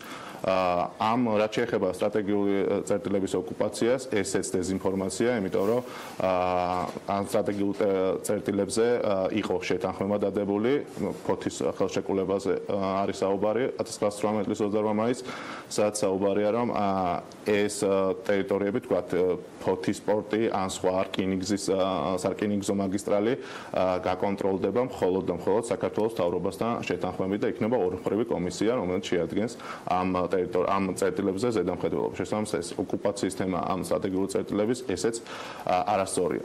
და მესამე და ერთ-ერთი ყველაზე მთავარი ის არის, რომ ამ ფოთის ხელშეკრულებებთან ერთად 1918 წლის 28 მაისს დაიდო დამატებითი ხელშეკრულებები, რომლებიც საქართველოს ეხმარებოდა ეკონომიკურად. გერმანია საქართველოს გამოუყოფდა სესხს და შესაბამისად დაეხმარებოდა სახელმწიფოებრიობის შენებაში. და კიდევ ერთი ფაქტი არის ის, რომ სწორედ გერმანიამ და გერმანულმა ჯარებმა, რომელიც თქვათ, აქ სწრაფად ფორმირდა, იმიტომ რომ იყვნენ გერმანელი ტყვეები და ასევე ექსპედიტორები, ვინც საქართველოში იყო მანამდე ჩამოსული მე-18 საუკუნიდან, შეიქმნა სწრაფად რაზმები და ეს სარკინიგზო წერტილებზე გერმანიის ბაირაღები ფრიალებდა, რაც მესიჯი იყო იმ დროს ოსმალეთისთვის, რომ აქ საქართველოს შედიოდა გერმანიის პროტექტორატში, შესაბამისად არავის შეეძლო ამ ტერიტორიის ოკუპაცია 1918 წლის ზაფხულში მაინც. შესაბამისად, ეს სტატია არის ძალიან დეზინფორმაციული და არის გამოგონილი, შესაბამისად, უნდა ვენდოთ ფაქტებს და არა კონკრეტული ადამიანის ფანტაზიას. ძალიან მოკლე კითხვა, სრულად ამომწურავი, ასე ვთქვათ, თქვენი გამოსვლისას. 4 მიზეზი რა და 4 თემა, რაც თქვენ დავასახელეთ, გიორგი, დანიშნულება მაინტერესებს ამ შემთხვევაში გერმანიის დამონათებისა თქვენი აზრით, რა იყო ეს საერთო სურათი შეჯდება ევროპული მიმართულებისა თუ უფრო ღრმა ფესვები აქვს ამ ყველაფერს. ერთი მხრივ ის იყო, რომ საქართველოს სტრატეგიული ტერიტორია იყო, ეს ერთი გერმანიისთვის, თან რა თქმა უნდა ევროპული სახელმწიფო იყო საქართველოს, შესაბამისად ევროპული კულტურა და კავშირები გერმანიასთან ყველაზე მარტივად შეეძლო საქართველოს ტერიტორიას. ბრიტანეთთან უწევდა კონკურენცია თორსა. პირველი მსოფლიო ომი მიმდინარეობდა, აქ დიდი გლობალური პოლიტიკის ნაწილიც იყო და შიდა ლოკალური პოლიტიკის, აქ აღსანიშნავია ყველაზე დიდი მნიშვნელობა, რაც ჩვენს ისტორიოგრაფიაში ნაკლებად არის ცნობილი, რომ საქართველოს დიპლომატიამ ერთ-ერთი საოცარი როლი შეასრულა ამ გერმანულ და ქართული ურთიერთობების დამყარებაში და ესეც აღსანიშნავია და ეს უნდა ვიცოდეთ. დიდი მადლობა გიორგი რევიშვილს, მითების დეტექტორის ლაბორატორიის სტუდენტს, მორიგი კვლევისთვის. მოკლე პაუზაზე გავდივართ კალენდრის სახით. ვრცელი ამინდის სახით. ვრცელი ამინდის, კარგი. ამინდის პროგნოზი იყო შედარებით გრძელი პროგნოზი, 3 თვის ამინდის პროგნოზით დატკბით. ბევრი პლუსი იქნება და გული არ გაგისკდეთ.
სახელმწიფო დაფინანსებით ზაფხულის განმავლობაში 7 სხვადასხვა ლოკაციაზე განთავსებულ ბანაკში 11000 სკოლის მოსწავლე გაემგზავრება. მსგავსი ტიპის და მასშტაბის ბანაკებს განათლებისა და მეცნიერების სამინისტრო წელს პირველად უყრის თავს და ახორციელებს. თემაზე უფრო მეტ ინფორმაციას უკვე სტუმრებთან ერთად თათია ჩაფიჩაძე მოგვაწვდის. თათია, დილა მშვიდობის მივესალმები ჩვენს სტუმრებს. დილა მშვიდობის ანა, მივესალმები ჩვენს მაყურებელს. ანა კლია, მანავი, კაჭრეთი, სალიბაური, ბათუმი, ქუთაისი და წყნეთი. ეს ის ლოკაციებია, სადაც წელს 60-მდე ნაკადი ჯამში 11000 სკოლის მოსწავლე გაემგზავრება. როგორც ჩვენ უკვე ახსენე, საქართველოს განათლებისა და მეცნიერების სამინისტრო, სპორტისა და ჯანდაცვის სამინისტროებთან ერთად მსგავსი მასშტაბის პროექტს წელს პირველად ახორციელებს. უფრო დეტალურად თემაზე საუბარს განათლების სამინისტროს პროექტის ხელმძღვანელთან სოფო ჩიტიძესა და სპორტის მინისტრის მოადგილესთან რეზო ჯაველიძესთან ერთად განვაგრძობთ. დილა მშვიდობისა, დიდი მადლობა რომ იღებთ გადაცემაში მონაწილეობას. პირველი კითხვით სოფო თქვენთან განვალთ, თუ შეიძლება დეტალურად რომ გითხრათ, რითი განსხვავდება წლევანდელი ბანაკები 2017-ის სხვა წლებისგან და რა პროგრამით იქნება დატვირთული ის? დილა მშვიდობის, პირველ რიგში მივესალმებით თქვენს მაყურებელს და დიდი მადლობა ამ თემით დაინტერესებისთვის. რაც შეეხება ბანაკებს, წელს სრულიად განსხვავებული მასშტაბით წარსდგა განათლების და მეცნიერების სამინისტროს საზოგადოების წინაშე, თუ კი აქამდე მხოლოდ 600-მდე ბავშვს ჰქონდა შესაძლებლობა შარშან თუ გადავხედოთ განვლილ წლებს. 600-მდე ბავშვს ჰქონდა შესაძლებლობა მიიღო მონაწილეობა ზაფხულის ბანაკებში, წელს ეს რაოდენობა გაცილებით გაიზარდა და 11000-მდე მოსწავლე დაისვენებს და ზაფხულს გაატარებს 7 სხვადასხვა ლოკაციაზე. ჩვენთან ერთად პროექტში ჩართულები არიან სპორტის და ახალგაზრდობის სამინისტრო, ასევე საქართველოს თავდაცვის სამინისტრო, ჯანდაცვის სამინისტრო და შინაგან საქმეთა სამინისტრო. 7 სხვადასხვა ლოკაციაზე სხვადასხვა განსხვავებული პროგრამებს თავაზობთ წელს ჩვენს მოსწავლეებს. კატეგორიას რაც შეეხება მონაწილეებს ან რის მიხედვით მოხდება შერჩევა, ალბათ საინტერესოა, როგორ იქნება. ძირითადი ნაწილი ამ ეტაპზე ძირითადი შერჩევის კრიტერიუმს წარმოადგენს მცირე კონტინგენტიანი სკოლები, გულისხმობ ისეთ სკოლებს, სადაც 200-მდე მოსწავლეა, მე-7 და მე-8 მე-9 კლასის მოსწავლეებს შეუძლიათ თავიანთი სურვილის შესაბამისად ელექტრონულად დაარეგისტრირონ, ესე ვთქვათ, საკუთარი თავი ამ ბანაკებში მონაწილედ. თუმცა ჩვენი მიდგომა არის ესეთი, რომ დასავლეთ საქართველოს სკოლის მოსწავლეები ვცდილობთ, რომ წამოვიყვანოთ აღმოსავლეთ საქართველოში და პირიქით აღმოსავლეთ საქართველოს დასავლეთ საქართველოში. როგორ იქნება პროგრამა უშუალოდ რა მიმართულებით იქნება დატვირთული, რა პერიოდის განმავლობაში შეეძლებათ მოსწავლეებს დასვენება და როდისთვის? თვითონ ბანაკი ერთკვირიანია, პროგრამა განსხვავებულია ლოკაციის მიხედვით, მაგალითად თუ ავიღებთ სალიბაურის ბანაკს, აქ პროგრამა არის ეკობანაკია, ეკოლოგიას მიმართულებით, ბავშვებს უტარდებათ თემატური და პრაქტიკული ტრენინგები ამ მიმართულებით, ასევე დატვირთულია პროგრამა სხვადასხვა შემეცნებითი და სპორტული აქტივობებით, იმიტომ რომ სპორტული, ასე იგი ჯანსაღი ცხოვრების წესი ჩვენი ერთ-ერთი ძირითადი პრიორიტეტია, რაც გვინდა რომ დავნერგოთ ჩვენს სკოლებში და რა თქმა უნდა ბანაკების საშუალებით ვცდილობთ რომ ხელი შევწყოთ ამ პროცესს. ასევე რიგ ბანაკებში აქვთ სხვადასხვა შემეცნებითი გასვლითი ტურები, მაგალითად ბათუმის ბოტანიკურ ბაღში, აქვთ ტურები აკვარიუმში, სადაც ეცნობიან ესე ვთქვათ სხვადასხვა მრავალფეროვანი და დატვირთული პროგრამა. დიახ. ჯანსაღი ცხოვრების წესი ვახსენებთ და ბატონეზოსთან მინდა შემდგომი კითხვით გადავიდე, რამდენადაც ვიცი მანავი და ანაკლია ეს არის ლოკაციები, სადაც სპორტისა და ახალგაზრდობის საქმეთა სამინისტრო ახორციელებს ასე ვთქვათ მთლიან პროგრამას. თუ შეიძლება უფრო დეტალურად რომ გითხრათ, რა მიმართულებით იქნება წარმოდგენილი თქვენი ბანაკი? კეთილი, მეც მივესალმებით თქვენს მაყურებელს. წელს ძალიან უნიკალური პროექტი არის, რამოდენიმე უწყება მონაწილეობს. ალბათონ სოფიომ ახსენა, რომ შარშან განათლების სისტემის ფარგლებში რაღაც ლიმიტირებული რაოდენობით ქონდა შესაძლებლობა ახალგაზრდების მიღებით. ჩვენი მხრივ, ჩვენი სამინისტროც ახორციელებს ბანაკებს, თქვენ ახსენეთ ანაკლია შაუში ასევე. მაგრამ აი საერთოდ ძალისხმევის გამოიღო რომ ნამდვილად უნიკალური შესაძლებლობა გვაქვს 11000 ახალგაზრდას უმასპინძლოთ. კონკრეტულად იმ ბანაკები რომ თქვენ ახსენეთ, გვაქვს შესაძლებლობა სპორტული აქტივობის ღონისძიებების სხვადასხვა აქტივობების შევთავაზოთ ჩვენს ახალგაზრდებს, არის შესაბამისი ინფრასტრუქტურა, ყავს ძალიან კარგად დატრენინგებული ჩვენი ლიდერები, ვინც მონაწილეობს ამ პროექტში და ეხმარება, ისე როგორც არიან მანდატურები, რომლებიც ეხმარებიან ამ საერთო საქმეს, ასე რომ ნამდვილად არ მოიწყენენ ჩვენი ახალგაზრდები. ჩვენ გვქონდა შესაძლებლობა ერთობლივად განათლების სამინისტროს, ისე როგორც თავდაცვის სამინისტროს წარმომადგენლებთან ერთად სტუმრებოდით მანავს კონკრეტულად და და ამჯერად ასეთი სახალისო და საინტერესო ბანაკები ყოველთვის დასამახსოვრებელი იქნება ნებისმიერი ყოფი ადამიანისათვის, როგორც დამსვენებლისათვის, ასევე სტუმრისათვის. რა პერიოდში მოხდება ბავშვების მოსწავლეების გადაყვანას და ჯამში თითოეულ ჯგუფში რამდენი ბავშვი იქნება წარმოდგენილი? ესეთ ბანაკები ზომის მიხედვით სხვადასხვა არის, მაგალითად ანაკლიაში შესაძლებლობა გვაქვს ერთ ნაკადზე 288 ახალგაზრდას უმასპინძლოთ, დაახლოებით 130-115 შეგვიძლია უმასპინძლოთ ან შაურში, ან მანავში და ასე შემდეგ. სხვადასხვა ლოკაციებზე სხვადასხვა შესაძლებლობები გვაქვს, მაგრამ ჯამში გროვდება 11000 ახალგაზრდა. რაც შეეხება თვითონ აქტივობებს, მინდა აუცილებლად ხაზი გაუსვა, რომ წლევანდელ წელს გვაქვს განსაკუთრებული, მივახსენე უნიკალური იმ კუთხითაც, რომ გვაქვს ერთი სამხედრო დღეც. ასეთი შესაძლებლობა აქამდე არ ქონდა და თავდაცვის სამინისტრომ ძალიან საინტერესო წინადადებით მოგმართა, რომ ერთ დღეს თქვა შესაძლებლობა ქონდა ჩვენს ახალგაზრდებს, რომ დაითვალიერებინათ ის სამხედრო ტექნიკა, რომელიც დღეს აქვს აღჭურვაში ჩვენს სამხედროებს და ასევე გასაუბრებოდნენ უშუალოდ სამხედრო მოსამსახურეებს. მანავის ბანაკი უშუალოდ არის სამხედრო ბაზა, ასე ვთქვათ, სადაც რომელიც გადაკეთდა თქო ზაფხულის განმავლობაში საბანაკე მიზნებისათვის. ზოგადად ყველა ბანაკს თავისი დასაწყისი და ბოლო ძირითადად 2 თვის განმავლობაში გრძელდება, ყველა სხვადასხვა დროს სრულდება, ძირითადად ან აგვისტოს ბოლოს, ან სექტემბრის პირველ ან მეორე კვირაში. კი ბატონო, როგორც ვიცი, გაქვთ ასევე პროგრამა სტუდენტებისთვისაც, ჩაორიახსენე, სადაც ხდება. ამ შემთხვევაში რამდენ სტუდენტზე ხდება მომსახურება და ამ პროგრამის შესახებ რომ გვითხოთ. მე ვახსენე ციფრი 132 არის თუ არ ვცდები თვითონ ნაკადზე მისი მიღების საშუალება შეგვიძლია, სულ 8 ნაკადი იქნება, ბავშვები უკვე ჩადიან, უკვე არის რამოდენიმე ნაკადი. საინტერესო ისე რომ წელს გვექნება შესაძლებლობა გარდა ქართველი სტუდენტებისა უმასპინძლოთ ასევე ჩვენ სტუმრებს სომხეთიდან და უკრაინიდან. ძალიან საინტერესო, უფრო მოდი ასე ვთქვათ, უფრო მეტ აქტივებზე დაფუძნებული ღონისძიებები გვაქვს, ლაშქრობების შესაძლებლობა აქვს ახალგაზრდებს, არაჩვეულებრივი ბუნება არის, პირობებიც, ისევე როგორც ინფრასტრუქტურა, რომელიც წელს კიდევ უფრო განახლდა, ასე რომ დაწუნებული ვარ ძალიან პოზიტიური ემოციები დატვირთები დაუბრუნდებიან ყველანი საკუთარ ოჯახებს. მე კარგად გაატარებენ ზაფხულს, თქვენთან გადმოვალ ბოლო კითხვით. თუ მაინტერესებს თუ გაგრძელდება ეს პროგრამა და მომავალი წლებისთვის რა სიახლეებს შეიძლება ელოდან? რა თქმა უნდა, მე უკვე ვახსენე, რომ ამ ეტაპზე ჩართულია მხოლოდ მცირე კონტინგენტიანი სკოლები და ჩვენ გეგმავთ, რომ ეს არეალი გავაფართოვოთ მომავალში სხვა სკოლებსაც და სხვა მოსწავლეებსაც. რაოდენობრივადაც ვფიქრობ, რომ მომავალ წელს 30000 ახალგაზრდა ავიდეთ და ძალიან დიდი იმედი გვაქვს როგორც მოსწავლეების აქტიურობის, ისე მათი მშობლების, იმიტომ რომ დარწმუნებული ვარ ამ ერთი კვირის განმავლობაში, რომელსაც ეს ბავშვები ბანაკებში ატარებენ, ესე ვთქვათ, სრულიად თავიანთ ცხოვრებას, ძალიან ბევრი მიმართულებით. იმიტომ რომ ძირითადად ეხლა ვინც არის ჩართული, ეს ისეთი რეგიონის ბავშვები არიან, რომელთაც თვითონ ამის შესაძლებლობა ნაკლებად გააჩნიათ, ამიტომ სახელმწიფო ყველანაირად ცდილობს, რომ ხელი შეუწყოს ამ ბავშვებს განვითარებაში, სხვადასხვა უნარჩვევების შეძენაში. ჩვენ ვაძლევთ საშუალებას წელს პირველად ესეც უნდა აღინიშნოს, ჩართულები არიან სპეციალური საჭიროების მქონე მოსწავლეები ჩვენს ბანაკებში. რამდენი აიღებს ასეთი შეზღუდული შესაძლებლობის მქონე? სხვადასხვა ნაკადებზე სხვადასხვა რაოდენობა, აი ბოლო მონაცემებით უკვე 5 მაიტლით მოსარგებლე მიიღო მონაწილეობა და ასევე 10 მენა დაქვეითებული მოსწავლე ყავდა ჩართული წელს ჩვენს ბანაკებში და ვფიქრობთ, რომ მომავალ წელს აუცილებლად გავზრდით ამ რაოდენობას, როგორც ზოგადად მოსწავლეების რაოდენობას და ჩართულობას, ასევე თქვენ სპეციალურ საჭიროებას. ძალიან დიდი მადლობა გადაცემაში მონაწილეობისთვის. სპორტისა და ახალგაზრდობის საქმეთა მინისტრის მოადგილე და განათლების სამინისტროს პროგრამის ხელმძღვანელი იმყოფებოდნენ ჩვენთან და ბანაკები 2017 წელზე ვსაუბრობდით. მადლობა თათიას, მადლობა მის სტუმრებს, არ მომწონს თათიას ჩართულობა და დარწმუნებული რომ კიდევ უფრო აქტიური იქნება ის მომავალში. ჩვენ სარეკლამო პაუზაზე უნდა გავიდეთ და რამდენიმე წუთში დაგიბრუნდებით თბილისის მერს მასპინძლობთ.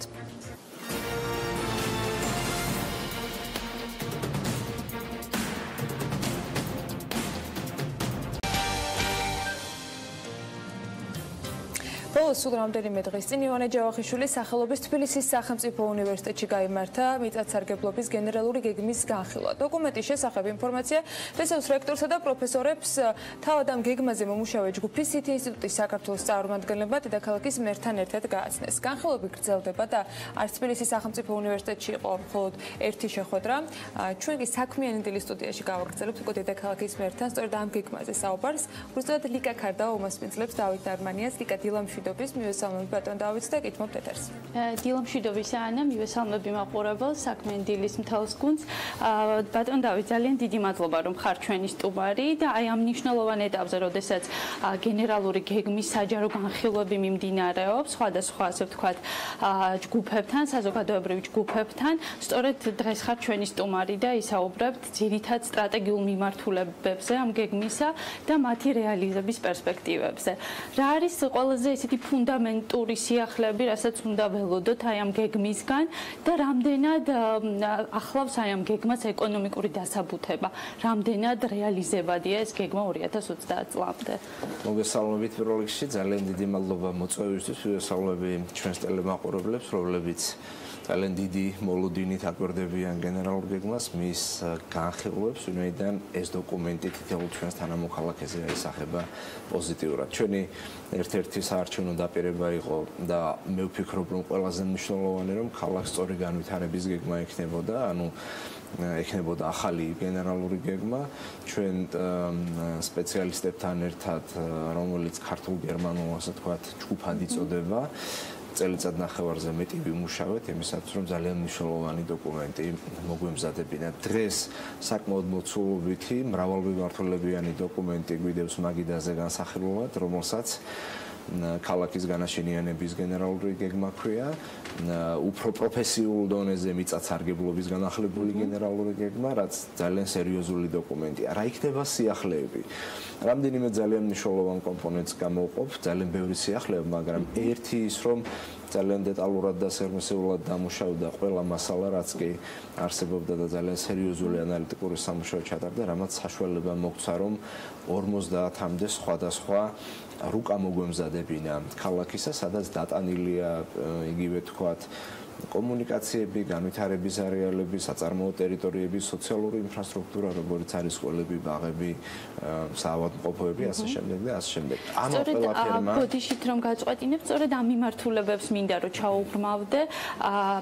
ეს გეგმა, ასე ვთქვათ, წინ წამოწევს ქალაქის კომპაქტურად ქცევის თემას. ანუ როგორ უნდა გახდეს თბილისი კომპაქტური ქალაქი? თბილისი როგორც კომპაქტური ქალაქი გენერალური გეგმის ერთი, ასე ვთქვათ, მნიშვნელოვანი სიახლეა. კომპაქტურობა გულისხმობს იმას, რომ ცალკეულ არეალებში იყოს ყველა ძირითადი სოციალური ინფრასტრუქტურა თავმოყრილი, რათა ეგრეთ წოდებული გადარბენები ქალაქის ერთი უბნიდან მეორეში არ იყოს დიდი. ვინაიდან გადარბენები წარმოშობს ერთის მხრივ ჩვენი თანამოქალაქეებისთვის ზედმეტ ხარჯებს, მეორეს მხრივ წარმოშობს საცობს ქუჩებზე, ამიტომ უბნების მიხედვით, სადაც არ არის თქვათ სკოლა, სადაც არ არის საბავშვო ბაღი, სადაც არ არის ჯანდაცვის დაწესებულება და ასე შემდეგ, შემოთავაზებულია, რომ ამ ადგილას უნდა გაკეთდეს თქვათ ჯანდაცვის დაწესებულება, ამ ადგილას უნდა აშენდეს ახალი საბავშვო ბაღი, ამ ადგილას უნდა გაკეთდეს პარკი, რათა მოქალაქეებმა შეძლონას თქვათ დასვენება და ასე შემდეგ. რეკრეაციული ზონების უფრო მეტად განვითარება ასევე ძალიან მნიშვნელოვანი მიმართულებაა და მე ვფიქრობ, რომ ერთ-ერთი ყველაზე აქტუალური დღეს ჩვენს თანამოქალაქეებს აწუხებთ ის, რომ ქალაქში არ არის მრავლად პარკები, მწვანე ზონები და ასე შემდეგ. ამიტომ გენერალური გეგმა რამდენიმე ახალ არეალსაც გვთავაზობს, სადაც საპარკო ინფრასტრუქტურა უნდა განვითარდეს. ეს არის მაგალითად თქვათ მუხიანი თემქის მიმდებარე ტერიტორიაზე შუაში გეწოდებული თემქის ხევის განვითარება, სადაც ძალიან კარგი პარკის გაკეთების ადგილია და ეს ტერიტორია ჩვენია მუნიციპალური ტერიტორია და არაფერი ხელს არ უშლის, რომ ეს განვითარდეს, როგორც კი საამისო რესურსები იქნება. არის ვარკეთილის ტერიტორიაზე ასევე განვითარებასთან დაკავშირებით. თქვენ იცით, რომ ჩვენ უკვე მივიღეთ მნიშვნელოვანი გადაწყვეტილება და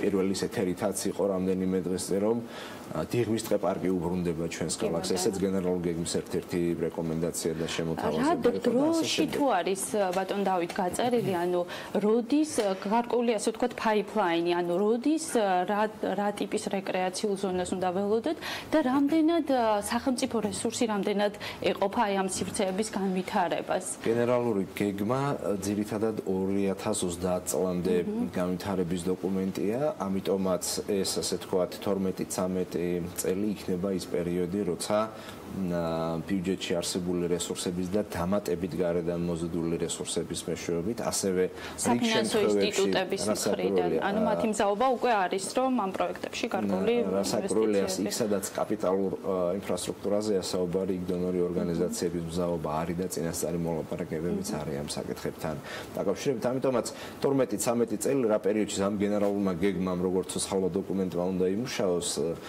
სავსებით საკმარისი იმისათვის რომ მეტაკლებად ნორმალური რესურსებით მოხდეს ქალაქის სხვადასხვა მიმართულებების განვითარება. ძირითადი ასევე კერძო სექტორზე იქნება, იმიტომ რომ მშენებლობის ნაწილი, სადაც ეს გეგმა გვთავაზობს წესრიგს, ეს იქნება ჩარჩო დოკუმენტი წესრიგისთვის, რომელსაც თან ახლავს მარეგულირებელი ნორმებიც, ანუ ეს არ არის მხოლოდ რუკები და ასე თქვა ძირითადი ხედვების დოკუმენტი, იურიდიული ნაწილიც თან ახლავს გენერალურ გეგმას, რაც გულისხმობს მარეგულირებელ ნორმებს, როგორი უნდა იყოს თქვა ინტენსივობა, იგივე თქვა შემოთავაზებულია. რა ცვლილებები შედის, რადგანაც იგივე საცხოვრისი უძრავი ქონების განვითარების კუთხით, როგორც ვიცით, დედაქალაქის თითქმის 80% საცხოვრებელი უძრავი ქონებით არის, ასე ვთქვათ, განაშენიანებული.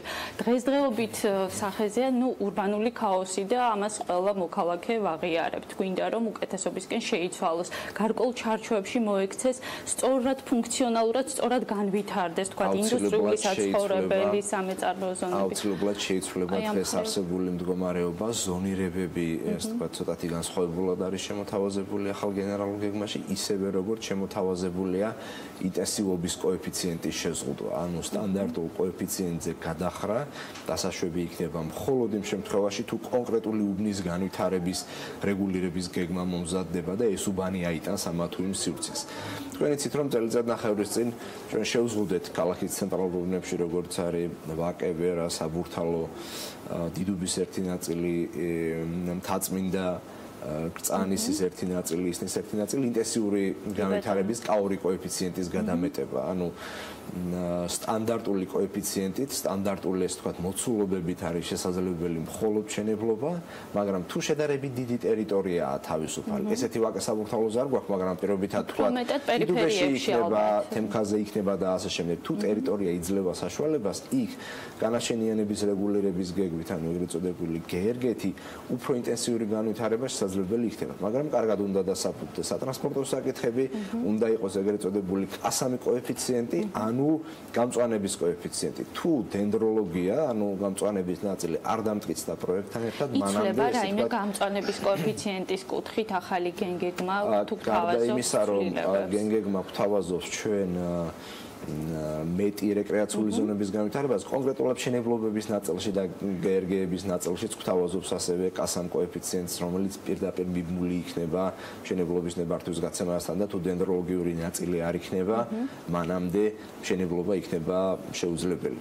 ანუ კონკრეტულად დეველოპერმა რომელსაც უნდა ამა თუ იმ ტერიტორიის განვითარება, მან უნდა წარმოადგინოს მშენებლობის ნაწილთან ერთად მისი, რა თქვა, გარკვეული 0.2, 0.3 კოეფიციენტის, ანუ 20-30%-ის გამწვანების კომპონენტიც. ბატონ დავით, მინდა კითხოთ ინდუსტრიულ არეალებთან დაკავშირებით. როგორც CT ინსტიტუტის ჯგუფმა შეისწავლა, დაახლოებით 800 ჰექტარამდე ინდუსტრიული, ასე ვთქვათ, ტერიტორიებია, რომლის პოტენციური განვითარება შეიძლება მოხდეს ნაწილობრივ 50% დაახლოებით გამწვანებულ რეკრეაციულ ზონებად, ხოლო დანარჩენი 50% განვითარდეს სხვადასხვა მიმართულებით, ანუ კერძო სექტორს მიეცეს იმის შესაძლებლობა, რომ მრავალფუნქციურად განვითარდეს. რამდენად აი ამ მიმართულებაზე, რამდენად იყო ბიზნესთან კომუნიკაცია და რამდენად უკვე ინტერესთა გამოხატვა არის მათი მხრიდან დაფიქსირებული? ესეც ძალიან მნიშვნელოვანი სიახლეა, ანუ ყოფილი საწარმოო ტერიტორიების ეგრეთ წოდებული ბრაუნფილდების განვითარება გენერალური გეგმის მნიშვნელოვანი სიახლე, რომელსაც ის გვთავაზობს.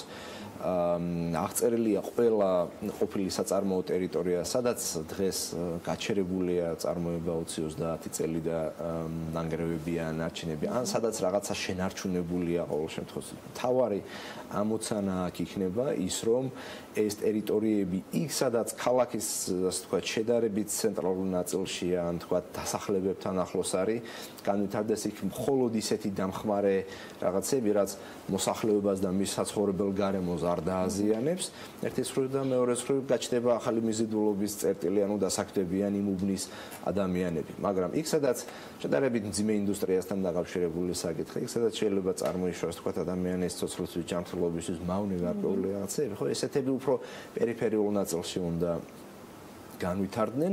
თქვენ ბიზნესი ახსენეთ და მე აუცილებლად ვიტყვი იმას, რომ ჩვენ რამდენიმე საჯარო განხილვა ჰქონდა და ჯერჯერობით ბიზნესთან არ ჰქონია, ამიტომ ორშაბათს 7 აგვისტოს გეგმა ბიზნესთან გენერალური გეგმის ცალკე განხილვა, სადაც ბიზნესმენთა ასოციაციის წევრები და საქმიანობათა ასოციაციის წევრები, მენაშენეები და ინფრასტრუქტურის ასოციაციის წევრები მოვლენ, მოისმენენ გენერალური გეგმის ძირითად მიმართულებებს და გამოთქვამენ თავიანთ, ასე ვთქვათ, შენიშვნებს, წინადადებებს, მოსაზრებებს. ისევე როგორც სხვა განხილვების შემთხვევაში დოკუმენტში და გარკვეული ცვლილებები შევიდეს მის დამტკიცებამდე. რასაკურველია, ისევე როგორც სხვა წინა განხილვების შემთხვევაში, ჩვენ ბიზნესთან შეხვედრის დროსაც ყველა საქმიან შენიშვნას და წინადადებას მივიღებთ და გავიზიარებთ აუცილებლად.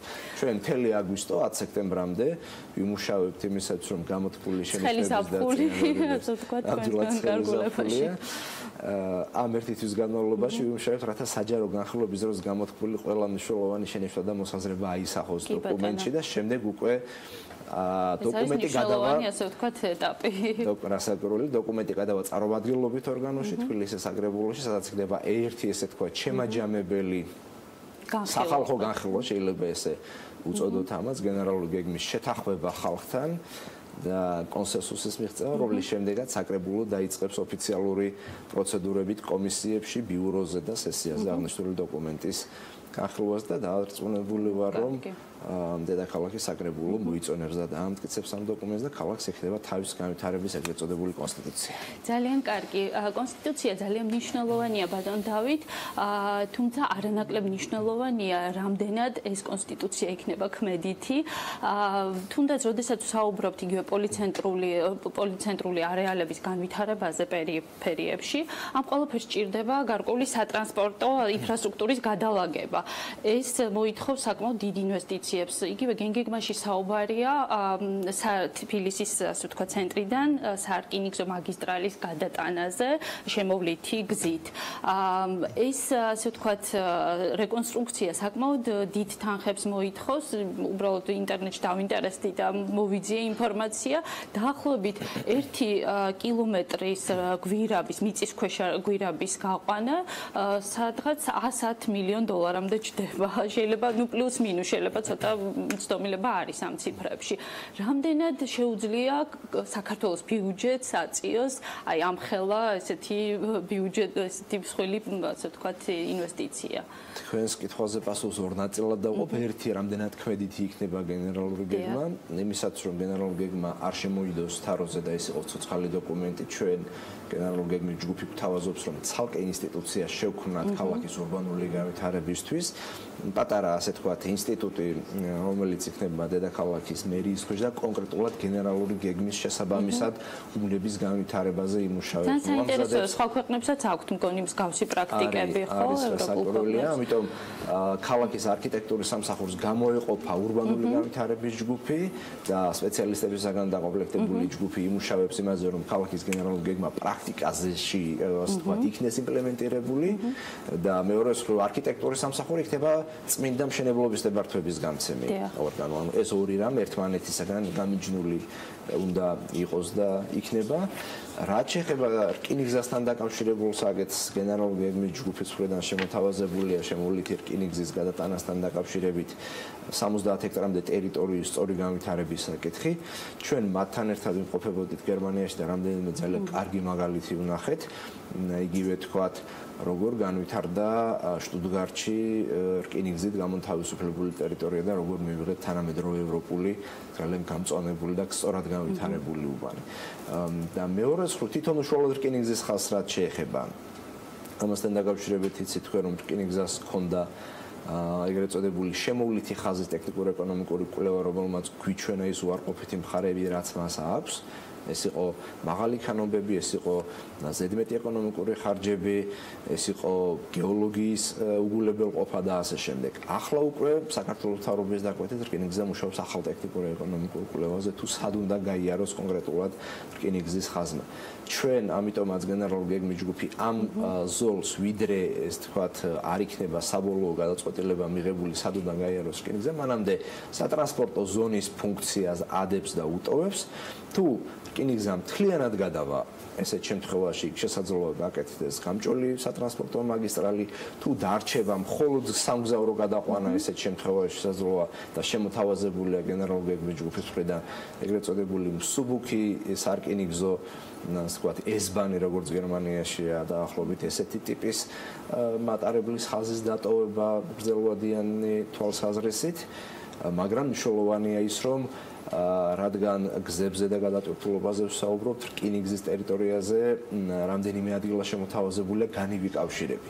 დღეს ჩვენ ძალიან დიდი, ასე ვთქვათ, უწყვეტი სივრცე გვაქვს, როცა ავტომობილები რკინიგზის ერთი მხრიდან მეორე მხარეს ვერ უკავშირდებიან. ეს არის დიდუბიდან ჩუღურეთში ჩიტაიას ქუჩამდე, სადაც პრაქტიკულად არც ერთი განივი კავშირი არ არის. შესაბამისად, მანქანებს ძალიან დიდი წრიული მოძრაობა უწევთ, რათა პირობითად თქვა დიდუბიდან მოხვდნენ ნაძალადების ტერიტორიაზე. ამიტომ გენერალური გეგმით შემოთავაზებულია რამდენიმე ადგილი, სადაც იქნება გადასასვლელები, ანუ ეგრეთ წოდებული განივი კავშირები, რათა მობილობა ქალაქში იყოს უკეთესი, ისევე როგორც შემოთავაზებულია რამდენიმე ადგილას ახალი ხიდების გაკეთება მტკვარზე, რათა მდინარის ორ ნაპირს შორის კავშირი ასევე იყოს უფრო იოლი. კი ბატონო. იმედი მაქვს, რომ 2030 წლამდე ეს გეგმა იქნება განხორციელებული და თბილისი მართლაც რომ იქცევა ესეთი ადვილი სატრანსპორტო კავშირების ქალაქად. მინდა უთხრა ჩვენს თანამოქალაქეებს, რომ გასული საუკუნის 70-იანი წლების აქეთ ქალაქს ესეთი სერიოზული და მნიშვნელოვანი განაშენიანების გენერალური გეგმა არ ქონია. ამას თვითონ სპეციალისტებიც აღიარებენ. კი ბატონო. და ბოლო კითხვა, ვიცი რომ დრო ძალიან ცოტა გვაქვს. ძალიან აქტუალურია ხრუშოვკების, ასე ვთქვათ, დემონტაჟის თემა. ეხლა ბოლო პერიოდში გაჟღერდა იგივე მერობის ახალი კანდიდატების მხრიდან. ამ მიმართულებით გეგმაში რა რეკომენდაციები გვაქვს მოცემული და რამდენად რეალისტურია აი ამ რეკომენდაციების უკვე პრაქტიკაში იმპლემენტაცია. შემოთავაზებული მერობის კანდიდატის მხრიდან, მმართველი პარტიიდან კანდიდატს გულისხმობ, რომელსაც ხელთა კონკრეტული ხედვები და დოკუმენტაცია ხრუშოვკების ჩანაცვლებასთან დაკავშირებით. ეტაპობრივად ნელი ტემპით ეს საკითხი მიმდინარეობდა და 10-ზე მეტი ხრუშოვკა ბოლო 2-3 წლის განმავლობაში ჩანაცვლებული, თუმცა იმდენად დიდია ხრუშოვკების რაოდენობა და იმდენად ისინი ამორტიზირდა დროთა განმავლობაში, რომ უფრო კომპლექსური მიდგომა საჭირო. უბნების მიხედვით განვითარება, რაც გულისხმობს გერგეების მეშვეობით განვითარებას, ხო? თქვათ, რამდენიმე კორპუსის არეალის აღება და ერთიანი გერგეს მომზადება, ანუ განაშენიანების რეგულირების გეგმის მომზადება, სადაც შესაძლებელი იქნება კონკრეტულად თქვათ ინტენსივობების განსაზღვრა, სატრანსპორტო კომპონენტის განსაზღვრა და ასე შემდეგ, არის ის გზა, რომლითაც ეტაპობრივად შეიძლება ამის ჩანაცვლება, ამიტომ ეს მოდელი შემოთავაზებულია. კი ბატონო. ძალიან დიდი მადლობა სტუმრობისთვის, ესეთი საინტერესო, ასე ვთქვათ, ინფორმაციისთვის. ჩვენ მაყურებელს ვპირდებით, რომ თვალყურს მივადევნებთ აი ამ, ასე ვთქვათ, გეგმის განვითარებას, დამტკიცების ეტაპებს და დიდი იმედი გვაქვს, რომ ძალიან მალე ჩვენს ქვეყანას ექნება უძრავი ქონების, ესეთი არა მხოლოდ უძრავი ქონების, ქალაქის განვითარების ძალიან ესეთი ქმედითი კონსტიტუცია, რომელიც ჩვენს ქალაქს გახდის უფრო კარგ ადგილად საცხოვრებლად. ძალიან დიდი მადლობა მოწვევისთვის და დარწმუნებულია, რომ ეს ყველაფერი ესეც იქნება, იმიტომ რომ მართლა ძალიან მნიშვნელოვანი დოკუმენტია მომზადებული. ძალიან დიდი მადლობა თქვენ. მადლობა ლიკა კარდავას, მადლობა მის სტუმარს თბილისის მერთან. აი, უბრალოდ ერთ კითხვას დავაზუსტებ, მხოლოდ და მხოლოდ ხრუშოვკების თემა გახდა აქტუალური, ცხადია, აქტუალური ეს გახდა კახა კალაძის ვიდეო სელფი, რომელთაც იგი პოზიციონირებს ჯერჯერობით, სანამ საბოლოოდ როგორც თვითონ ბრძანებს წარდგება ამომრჩევლის წინაშე.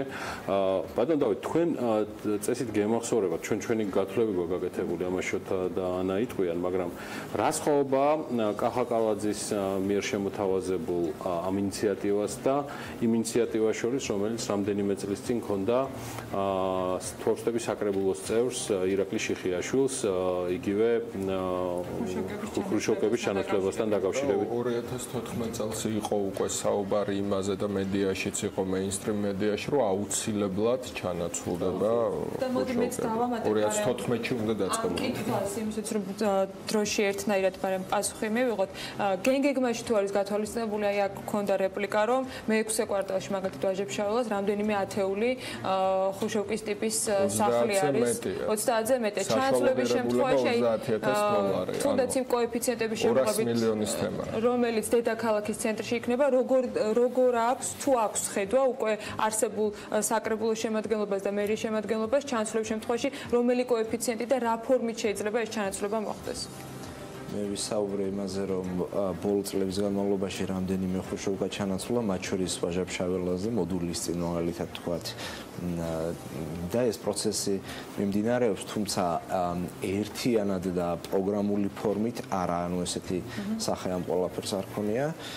ჩვენი მართველი გუნდის კანდიდატის მხრიდან ძალიან საინტერესო ინიციატივა შემოთავაზებული, რომელიც მხოლოდ ინიციატივა და გავრცელებული ვიდეო არ არის, მას ხელთ აქვს კონკრეტული გაანგარიშებები და კონკრეტული განვითარების გეგმები და მიმართულებები, რომელიც ჰარმონიზირებული იქნება რასაკვირველია გენერალური გეგმის ძირითად მიდგომებთან.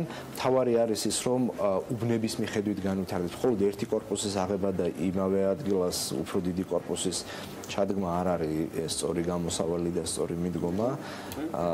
ამიტომაც არის, რომ უბნების მიხედვით განვითარება შემოთავაზებული გენერალური გეგმის ჯგუფის მხრიდან. კონკრეტულად GRG-ების, ანუ განაშენიანების რეგულირების გეგმების მეშვეობით განვითარება არის ის, ასე თქვათ, ყველაზე კარგი ინსტრუმენტი, რომელიც უნდა იყოს და იქნება მომავალში გამოყენებული. ნამდვილად საინტერესო იქნება ამ გეგმის განხილვაზე. იმედი მაქვს, რომ მოვასწრებთ სეზონის დასრულებამდე ჩვენს მის განხილვას, თუმცა მას შემდეგ რაც სექტემბრიდან დაუბრუნდებით, არც მაშინ იქნება გვიან. დიდი მადლობა ბატონ დავით თქვენ და მთელი ამ სეზონის განმავლობაში, მათ შორის თანამშრომლობისათვის, რომელიც საქმიანდილასთან გქონდათ. მადლობა დღევანდელი სტუმრობისათვის და მადლობა ლიკა ქარდავას საინტერესო მასპინძლობისათვის და ასევე მთელი სეზონის განმავლობაში იმ საინტერესო რუბრიკებისათვის, რომელსაც გთავაზობდა მის სტუმრებთან ერთად. კი ბატონო, ჩვენ შეგვიძლია თბილისის მერთან ერთად დღეს დავუშვებთ მაყურებელს ხვალინდელ თემას კიდევ ერთხელ საკმაოდ ანა შეჯობს, იმიტომ რომ მე ამუნიცია უკვე მოვიხსენე. არა, უშავს დავუშვებთ მაყურებელს, ხვალინდელის 8-ზე შევხვდებით პირველის მაყურებელს საქმიანი დილით, იქამდე საქმის კურსი გელოდება დღეს ზუსტად 15 საათზე და საღამოს შემაჯამებელი გამოშვება, რა თქმა უნდა, ყველა საინფორმაციო და მნიშვნელოვანი დეტალით, რომელიც ბიზნესსა და ეკონომიკას ეხება და რა თქმა უნდა, არ უნდა გადართოთ, სულ რამდენიმე წუთში დაიწყება ქალების ნარატივი.